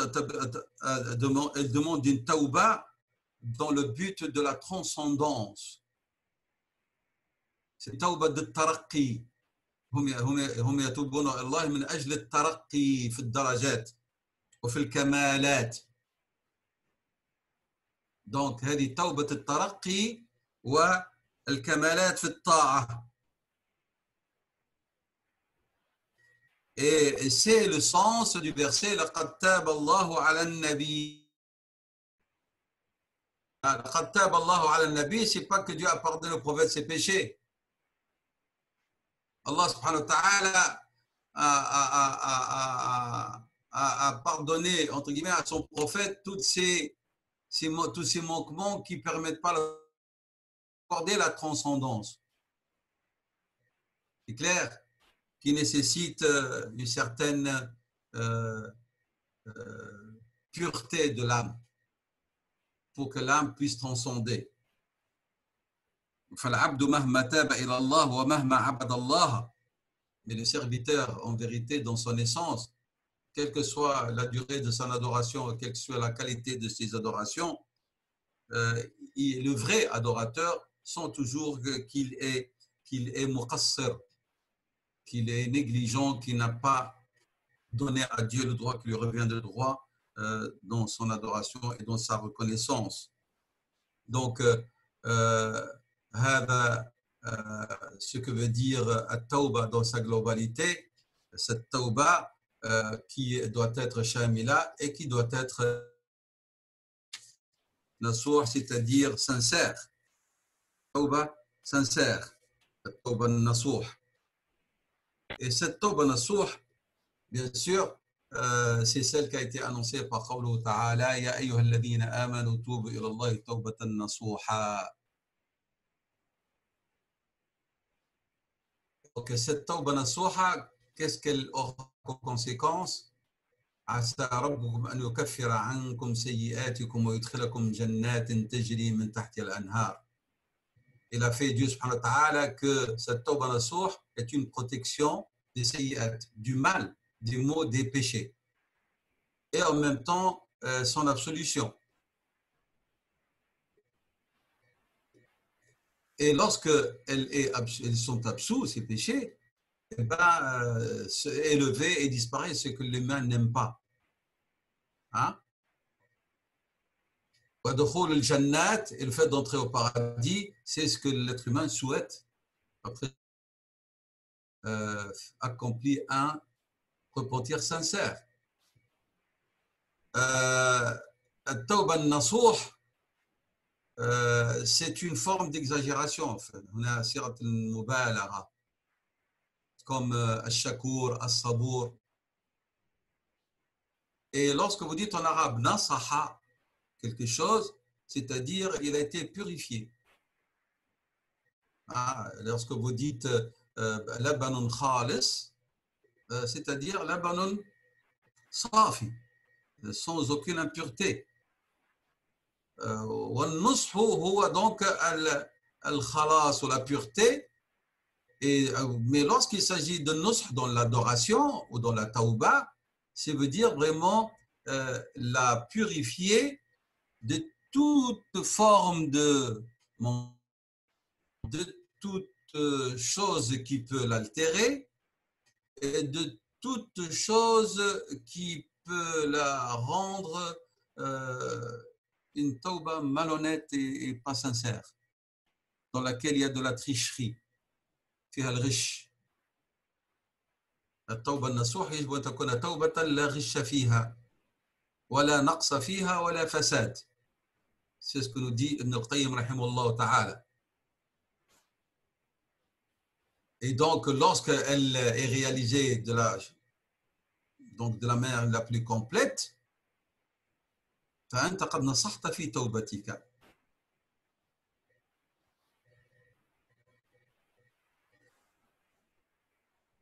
Nos prédécesseurs pieux ont divergé dans la manière d'expliquer ce que veut dire Tawba nasuh. Alors, on nous dit que et Ubay ibn Ka'b radiyallahu anhuma at-Tawba nasuh, c'est Tawba min adh-dhanbi thumma la kama la ya'udu al-labanu ila adh-dhar'i. C'est le fait de se repentir d'un péché et de ne plus y revenir, comme il est impossible de remettre le lait dans les quoi? Dans les pieds de la vache. La vache. Hein? Impossible donc de le remettre à sa place dans Dhara. Al-Hassan al-Basri radiyallahu anhu, il a dit at-tawba an-nasuh hiya an yakuna al-'abdu nadiman ala ma madha mujmi'an ala an la ya'uda fihi.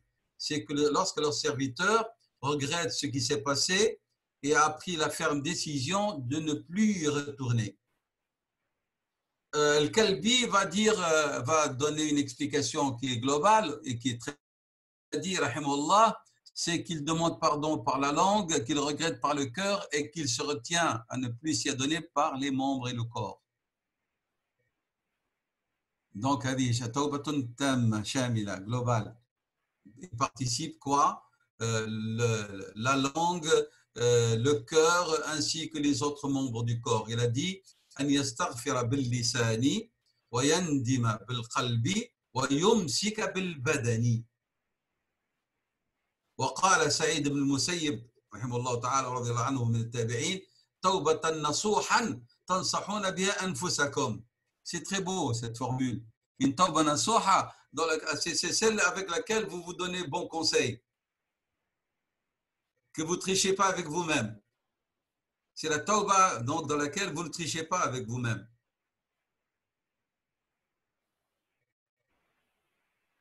C'est-à-dire, il est de bons conseils à lui-même. Il n'y a pas eu aucune forme de traîtrise, de malhonnêteté. Donc,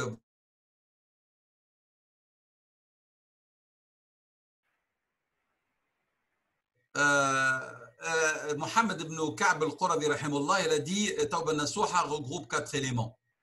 Donc, il a dit Al-Istighfar bil-lisan, demander pardon par la langue, cesser de s'y adonner par le corps, prendre la résolution de ne plus y revenir par son cœur et de délaisser la compagnie des mauvais frères, entre guillemets. Il a dit Al-istighfaru bil-lisani wal-iqla'u bil-abdani wa idmaru tark al-'awdi bil-jinani. Donc une résolution du cœur.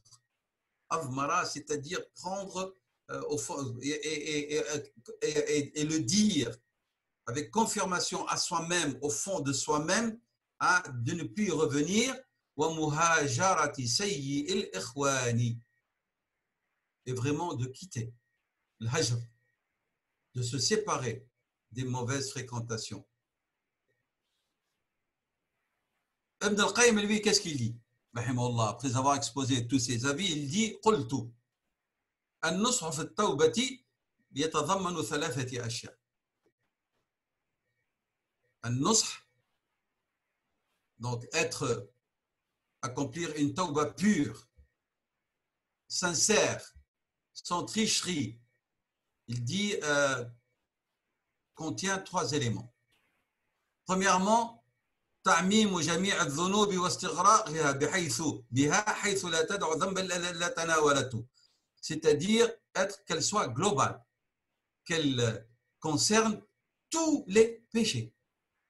Donc, lorsque vous vous repentez, Ibn al-Qayyim, ne vous repentez pas d'un péché spécifique. Repentez-vous de tous les péchés, parce que l'homme est mon pécheur. Si ce n'est pas l'œil, le regard, c'est peut-être l'ouïe, c'est peut-être la main, c'est peut-être le pied, c'est peut-être une envie interne, c'est peut-être, donc vous voyez, c'est peut-être un manquement de l'accomplissement de la prière et des tas de choses. Donc il dit بحيث لا تدع ذنبا, de sorte qu'elle ne délaisse pas un péché alors qu'elle ne le prend pas en considération. 2, إجماع العزم والصدق بكليته عليها. Ici 2 mots importants, إجماع والكلية. أجمع الأمر, c'est grouper. C'est comme si tu es un être humain qui est composé d'éléments épars et tu vas rassembler tout ça pour se focaliser sur un sujet unique. Et donc, ici, il parle de quoi? Il parle de ton cœur. Lorsque tu vas exprimer ta voix, réunis ton cœur. Ne le laisse pas qu'il va regarder avec une moindre vigueur de péché en disant, mais celle-là, c'est pas un problème. Oui, mais ça va, mais quand même, c'est bien ce que j'ai fait, même si. Non, vraiment, tu dois تجمع نفسك قلبك qu'il soit éparpillé تجمعه, tu le groupes, tu l'unis pour affirmer quoi? Une résolution quoi? Véridique sur l'acte du repentir. En se concentrant sur cet acte de repentir qui, selon l'élément précédent, doit être global. بحيث لا يبقى عنده تردد, hésitation concernant un péché ou un élément. ولا تلوم, et non pas de regret, oui, je vais laisser tel péché. Rappelez-vous, nous avons dit an-nafs tahwa. Vous vous rappelez, nous avons dit celui qui s'est donné un péché, ceux qui disent que celui qui s'est jamais donné de péché, selon leur avis, ils ont dit parmi les éléments de préférence, ils ont dit, c'est que l'asi, une fois qu'il s'y livre au péché, il trouve un plaisir. Et la preuve, s'il n'y avait pas de plaisir, depuis longtemps, il aurait pu se séparer. Fahna, il dit, attention de ne pas garder au fond de vous-même une sorte de regret. Et non pas une attente, c'est-à-dire une remise, un report. Non, ne reporte pas. بل يجمع عليها كل إرادته وعزيمته مبادرا بها. Il doit vraiment grouper toute sa volonté, toute sa résolution en se précipitant et en se pressant de l'exécuter. Toute chose mérite report et réflexion, sauf le repentir. Toute chose mérite consultation. Toute sorte mérite consultation ou istikhara ou istishara. Mais at-tawba, il n'y a pas d'istikhara ni d'istishara. Tu ne vas pas dire je vais consulter un tel et un tel si je délaisse ceci ou cela. At-tawba, idhan hiya ala al-fawri. Hiya tajibu ala al-fawr. On en a parlé la dernière fois. At-tawba tajibu ala al-fawr. Tout de suite. Donc, on ne la laisse pas en attente. Parce qu'on ne sait pas ce qui peut arriver à tout moment. Donc,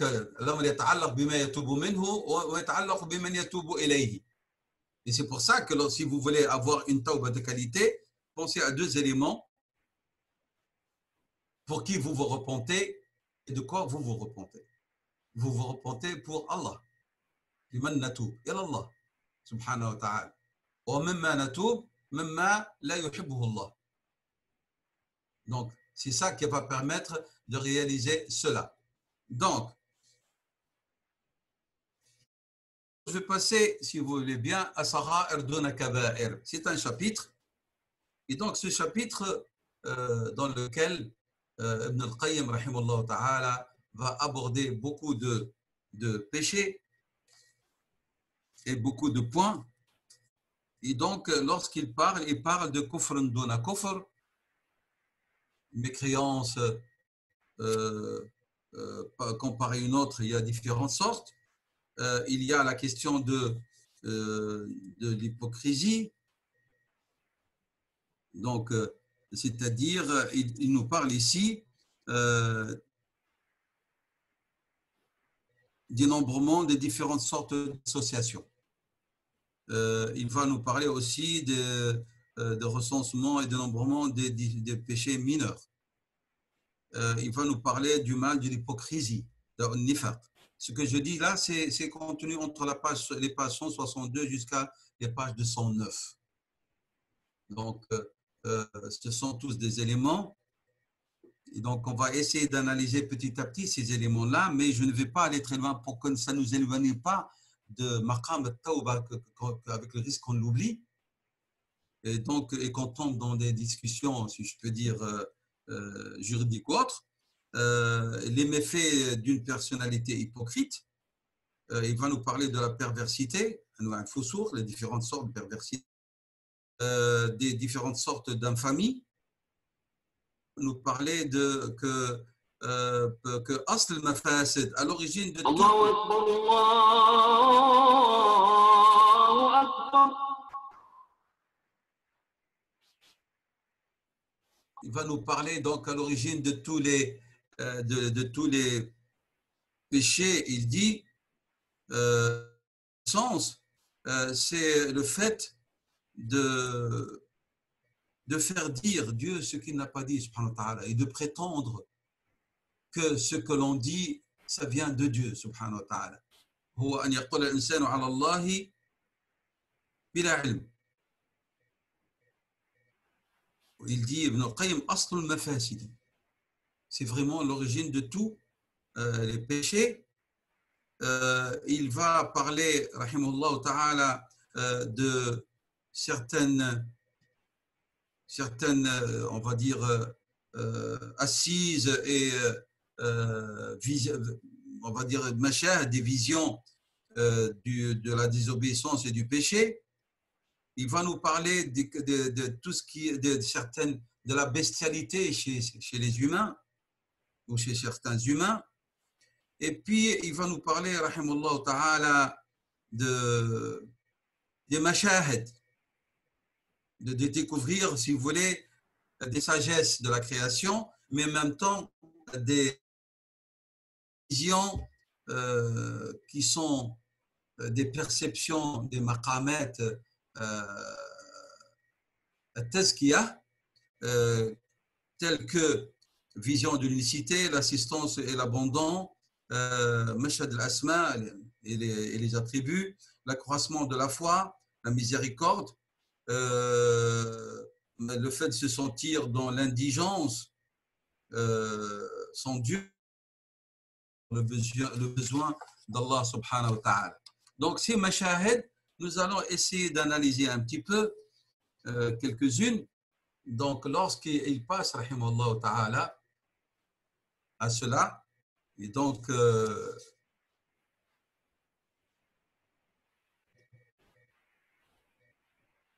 il passe, donc vous l'avez, pour qu'on commence, dans la page 172, Kufrun duna kufr, sur l'écran devant vous.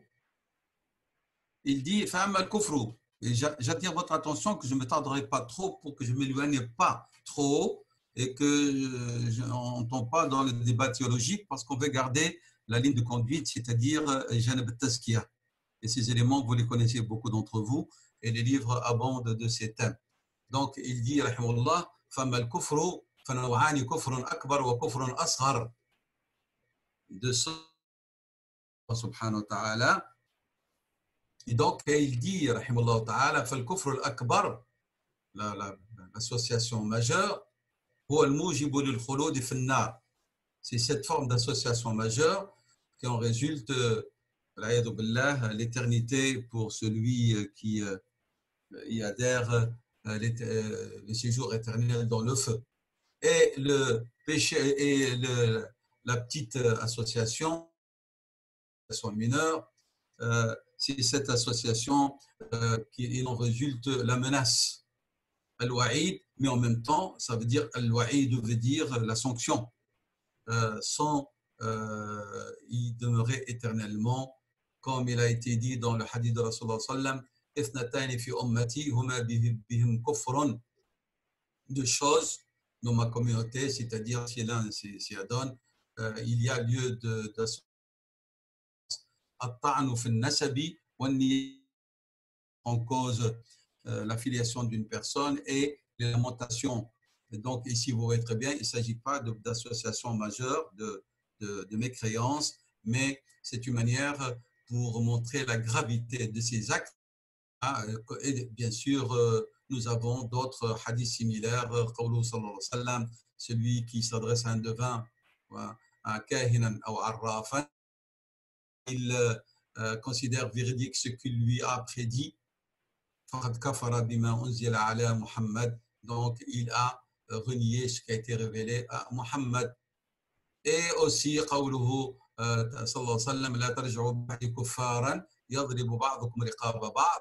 Et ici, il s'adresse à qui? À des musulmans, à des mu'minines. Ne redevenez pas mécréants après moi, vous vous tuez les uns les autres. Et donc, c'est pour montrer la gravité de l'assassinat ou de tuer un musulman. Et de donner à Ibn Abbas anhu, ainsi que l'ensemble des compagnons, comme aussi قوله تعالى ومن لم يحكم بما أنزل الله فأولئك هم الكافرون. Al-Maïda, verset 44. Ceux qui n'exécutent pas ou ne jugent pas d'après les lois de Dieu, ceux-là sont très certainement al-kafirun. A dit ليس بكفر ينقل عن الملة بل إذا فعله فهو به كفر. Et donc, il a dit, ici, il ne s'agit pas de kufr qui sort l'individu, qui donc le sort de l'islam vers une millat al-kufr, une millat vers millat al-kufr. Mais c'est lorsqu'il quoi? Lorsqu'il l'exécute, c'est-à-dire dans le sens, lorsqu'il y croit fermement, c'est ça ce qu'il veut dire. Lorsque l'individu n'a pas exécuté une sentence de Dieu, mais lorsqu'il y croit fermement que cette sentence n'est pas à mettre en exécution, pratiquer, à ce moment-là, il est kafir. Il ne s'agit pas ici comme celui qui est le jugement dernier. Et c'est ce qu'a dit l'imam Tabi'i Tawus. Et vous avez très bien devant vous aussi, c'est la position de Atta. Comme nous ne parlons pas de ceux qui rejettent l'islam. Non, ça, et il dit l'islam, comme le disaient certains, c'est de l'archéisme et tout l'islam est à jeter. Non, on parle de quelqu'un qui n'exécute pas une sentence si ce n'est pas par conviction. C'est clair? Et c'est ce qu'il a dit ici. Il a dit بل إذا فعله الفعل وهو أنه فعلا لا يريد أن يحكم بما أنزل الله. Il ne veut pas parce qu'il croit que ce حكم الله لا مصلحة فيه لا فائدة فيه. Il est à rejeter. هذا ينتقل من الملة الإسلام إلى ملة الكفر. أما من لم يحكم, et puis on analyse parce que هو بيده إليه في المعصية. Par exemple, chef d'autorité وهو عاصي. لا, c'est-à-dire il ne réunit pas Allah wa yawm al-akhir wa rasuluhu wa yawm al-akhir. لا, هو عاصي الله. فمن عصى الله لا يحكم لا يطبق أحكام الله ولكن ليس اعتقادا فهذا كفر دون كفر. C'est clair? Donc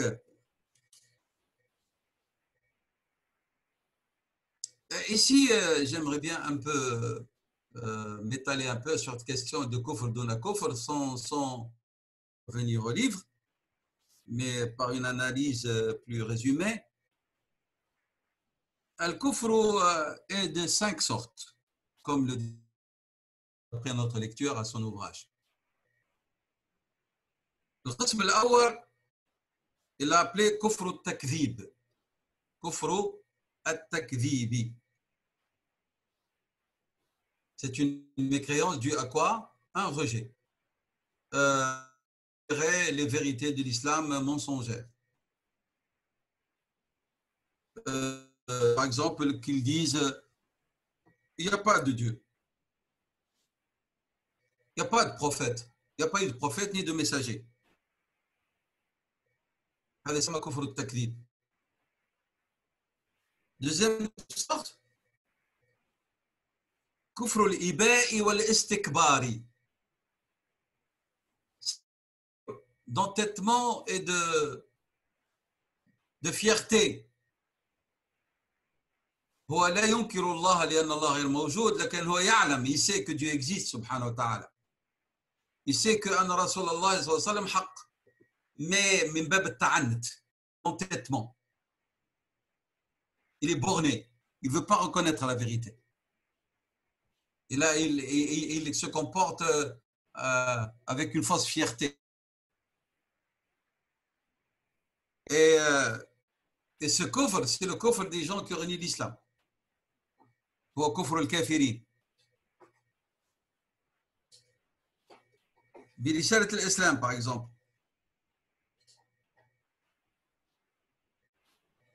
Dieu n'a-t-il pas dit les concernant جحدوا بها واستيقنتها أنفسهم ظلما وعلوا. Ah, Allah subhanahu wa ta'ala nous dit, ce genre d'individus, ils renient cette risala alors que leur cœur savent que c'est de... Ah, ils savent que c'est une... Alors pourquoi est-ce qu'ils l'ont rejeté? Dieu dit ظلما وعلوا, injustement, et parce qu'il y a l'ulou, par fierté. Il ne veut pas baisser sa tête. Il ne veut pas. Donc, ça, c'est la deuxième catégorie. Et ici, vous avez le genre de kufr d'Iblis, la'anahullah.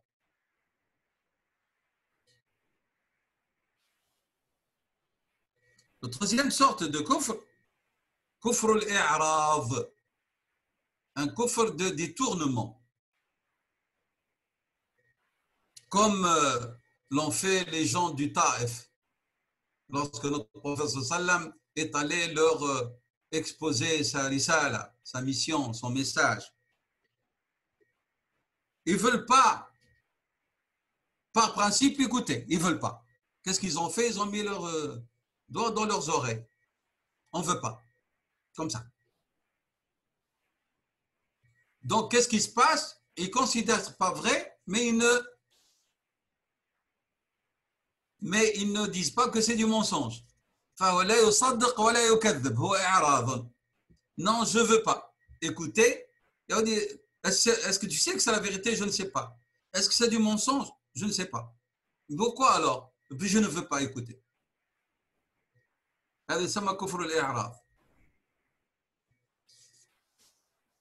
Le cinquième, c'est kufr al-nifaq.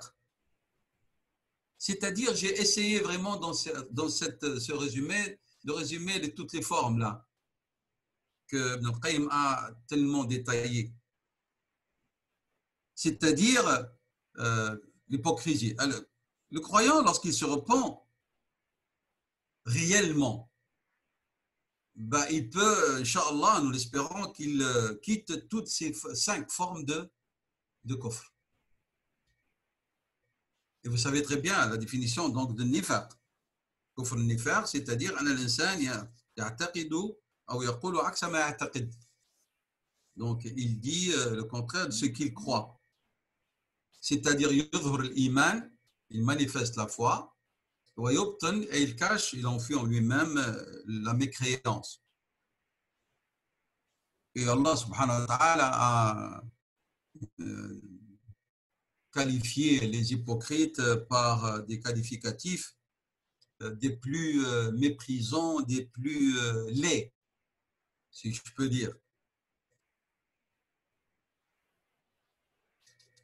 La question la plus importante que Ibn Qayyim a débattue dans ces passages, c'est le verset sur lequel je me suis arrêté rapidement concernant وَمَنْ لَمْ يَحْكُمْ بِمَا أَنزَلَ اللَّهُ فَأُولَٰئِكَ هُمُ الْكَافِرُونَ. Parce que pourquoi? Parce que ça fait partie des versets qui, depuis longtemps, ont suscité beaucoup de débats et de divergences et de scènes vraiment qui mènent jusqu'à même la bagarre dans la compréhension et la mise en application des significations de ce verset. Et surtout à notre époque. Nous,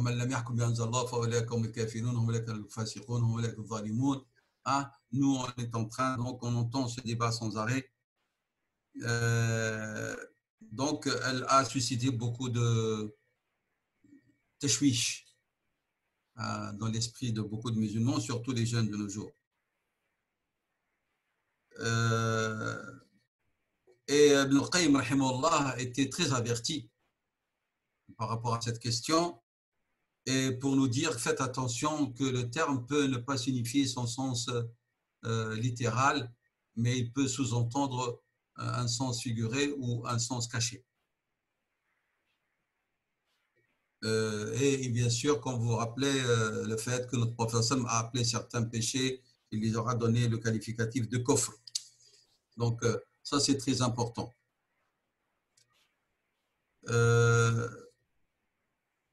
Mais il a fait peur et a averti les croyants de les éviter parce que ces péchés qui n'ont pas le vrai sens et le vrai qualificatif du kufr peuvent se transformer si elles vont aller vers al-takdhib, hein?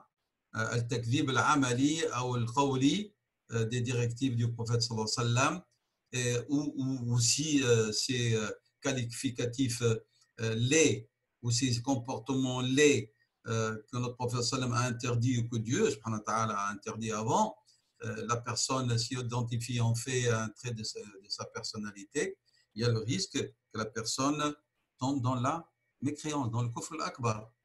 كما قال ابن القيم أن لا يقيم عليها.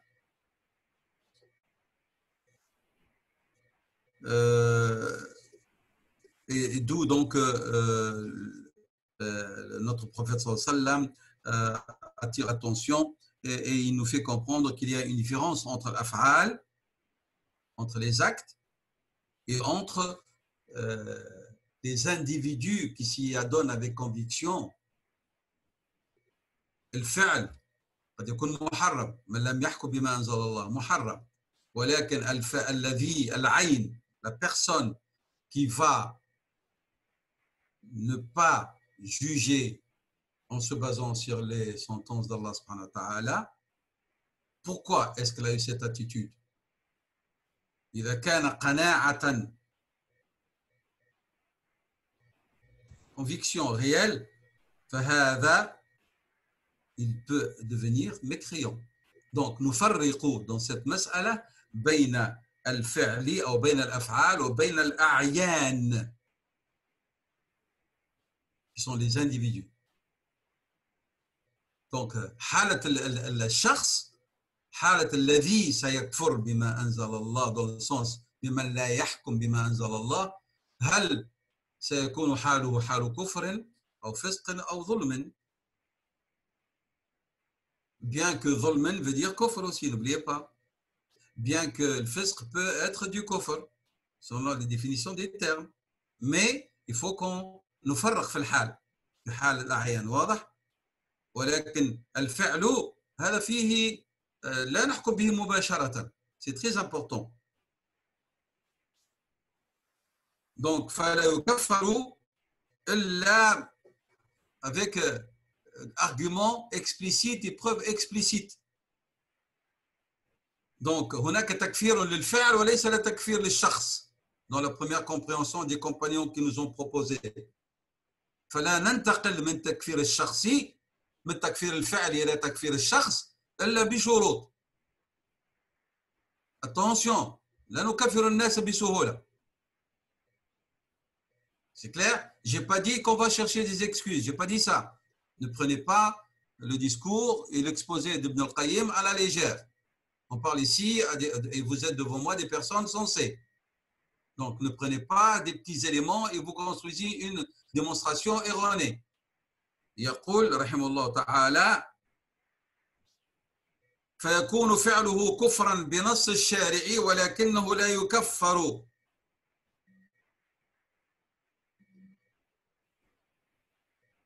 Quand يكفر إذا كان الإنسان تعين فيه الكفر إلا بتوفر الشروط وانتفاء الموانع. Est-ce que c'est clair? Il faut qu'il y ait des conditions باش نكفروا إنسان et qu'il n'y a pas des causes qui font que cette personne ne met pas en application أحكام الله. إذا ارتفعت الموانع الحقيقية لتطبيق حكم الله ولم يفعل إذن هذا لا يفعل عن قناعة وقتها يطبق الحكم عليه فمن لم يحكم بما أنزله هو يعني هو. أما الأول بمن لا يحكم يعني فعله كفر أما هو لا. واضح؟ وفعله كفر هو كفر دون كفر، يعني يتهم بالفسوق إلى آخره من الأوصاف qui peuvent lui être attribuées. Et donc il dit, par exemple, الجاهل الحالف فهذا تعلمه ولا تكفره. Celui qui jure par autre que Dieu. Directement تقول قال رسول صلى الله عليه وسلم celui qui jure par autre que Dieu فقد كفر, directement تكفره. Et à quoi est-ce qu'elle servit que tu lui as rapporté l'indication prophétique à la sahibia sallallahu alayhi wa sallam? Est-ce que ça n'aurait été pas mieux par un discours sage, gentil et doux, et non pas avec brusquerie et insultes et autres, et surtout, et certains qui croient que les clés du paradis, ils les ont en leur possession, ils parlent aux pécheurs avec ostentation et fierté, alors qu'ils oublient qu'eux-mêmes ils sont pécheurs et que nul n'est digne d'entrer au paradis que seuls ceux qui seront touchés par et effleurés par la miséricorde d'Allah subhanahu wa ta'ala. Et ils commencent à le tabasser dans tous les sens, sur le plan moral, il y a les baies qu'elle allait. Et on dit, je sais, on a entendu ça dans nos familles, par nos mères, notre milieu social, etc. Quelque chose qui te garde de l'importance. Il n'y a pas a'zam min Allah subhanahu wa ta'ala. Wa ma'a dhalika, lorsque tu jures au nom de Dieu, tu ne l'utilises pas à un bout de champ parce que Allah subhanahu wa ta'ala اسم الجلالة لا يوضع إلا في مقامات تليق به ولكن هناك أشياء لا يجب حتى الحلف فيها. فإذا يقول علماؤنا هذا الجاهل الذي حلف بغير الله لا تكفره بل علمه فعله كفر ولكن هو مش كافر هو جاهل. Son action est كفر حلف بغير الله ولكنه هو il est ignorant, il n'est pas كافر. وهذا يسمى الاقتضاء. Vous vous rappelez hein, في الوصول اقتضاء الأمر يقتضي, il nécessite, il exige. Et donc toute situation elle a, tout ordre elle a, ou toute demande elle a son contexte qui justifie son application, sa mise en application. فلا يتحقق الكفر فيه إلا بانتفاء 5 obstacles. On ne peut accuser ou appeler cette personne de kafir. Donc on ne peut considérer une personne comme telle que si vraiment elle réunit ou si on va dire il y a eu absence de 5 obstacles. C'est ce que nous développerons si Dieu le veut la prochaine fois Inch'Allah ta'ala. Et ces 5 obstacles en leur absence, on peut à ce moment-là attester qu'il s'agit de kufr. Wallahu a'lam. Wa sallallahu wa sallam wa barak ala sayyidina Muhammad wa ala alihi wa ashabi ajma'in. Et je m'excuse d'avoir été si long. Wa barakallahu fikum.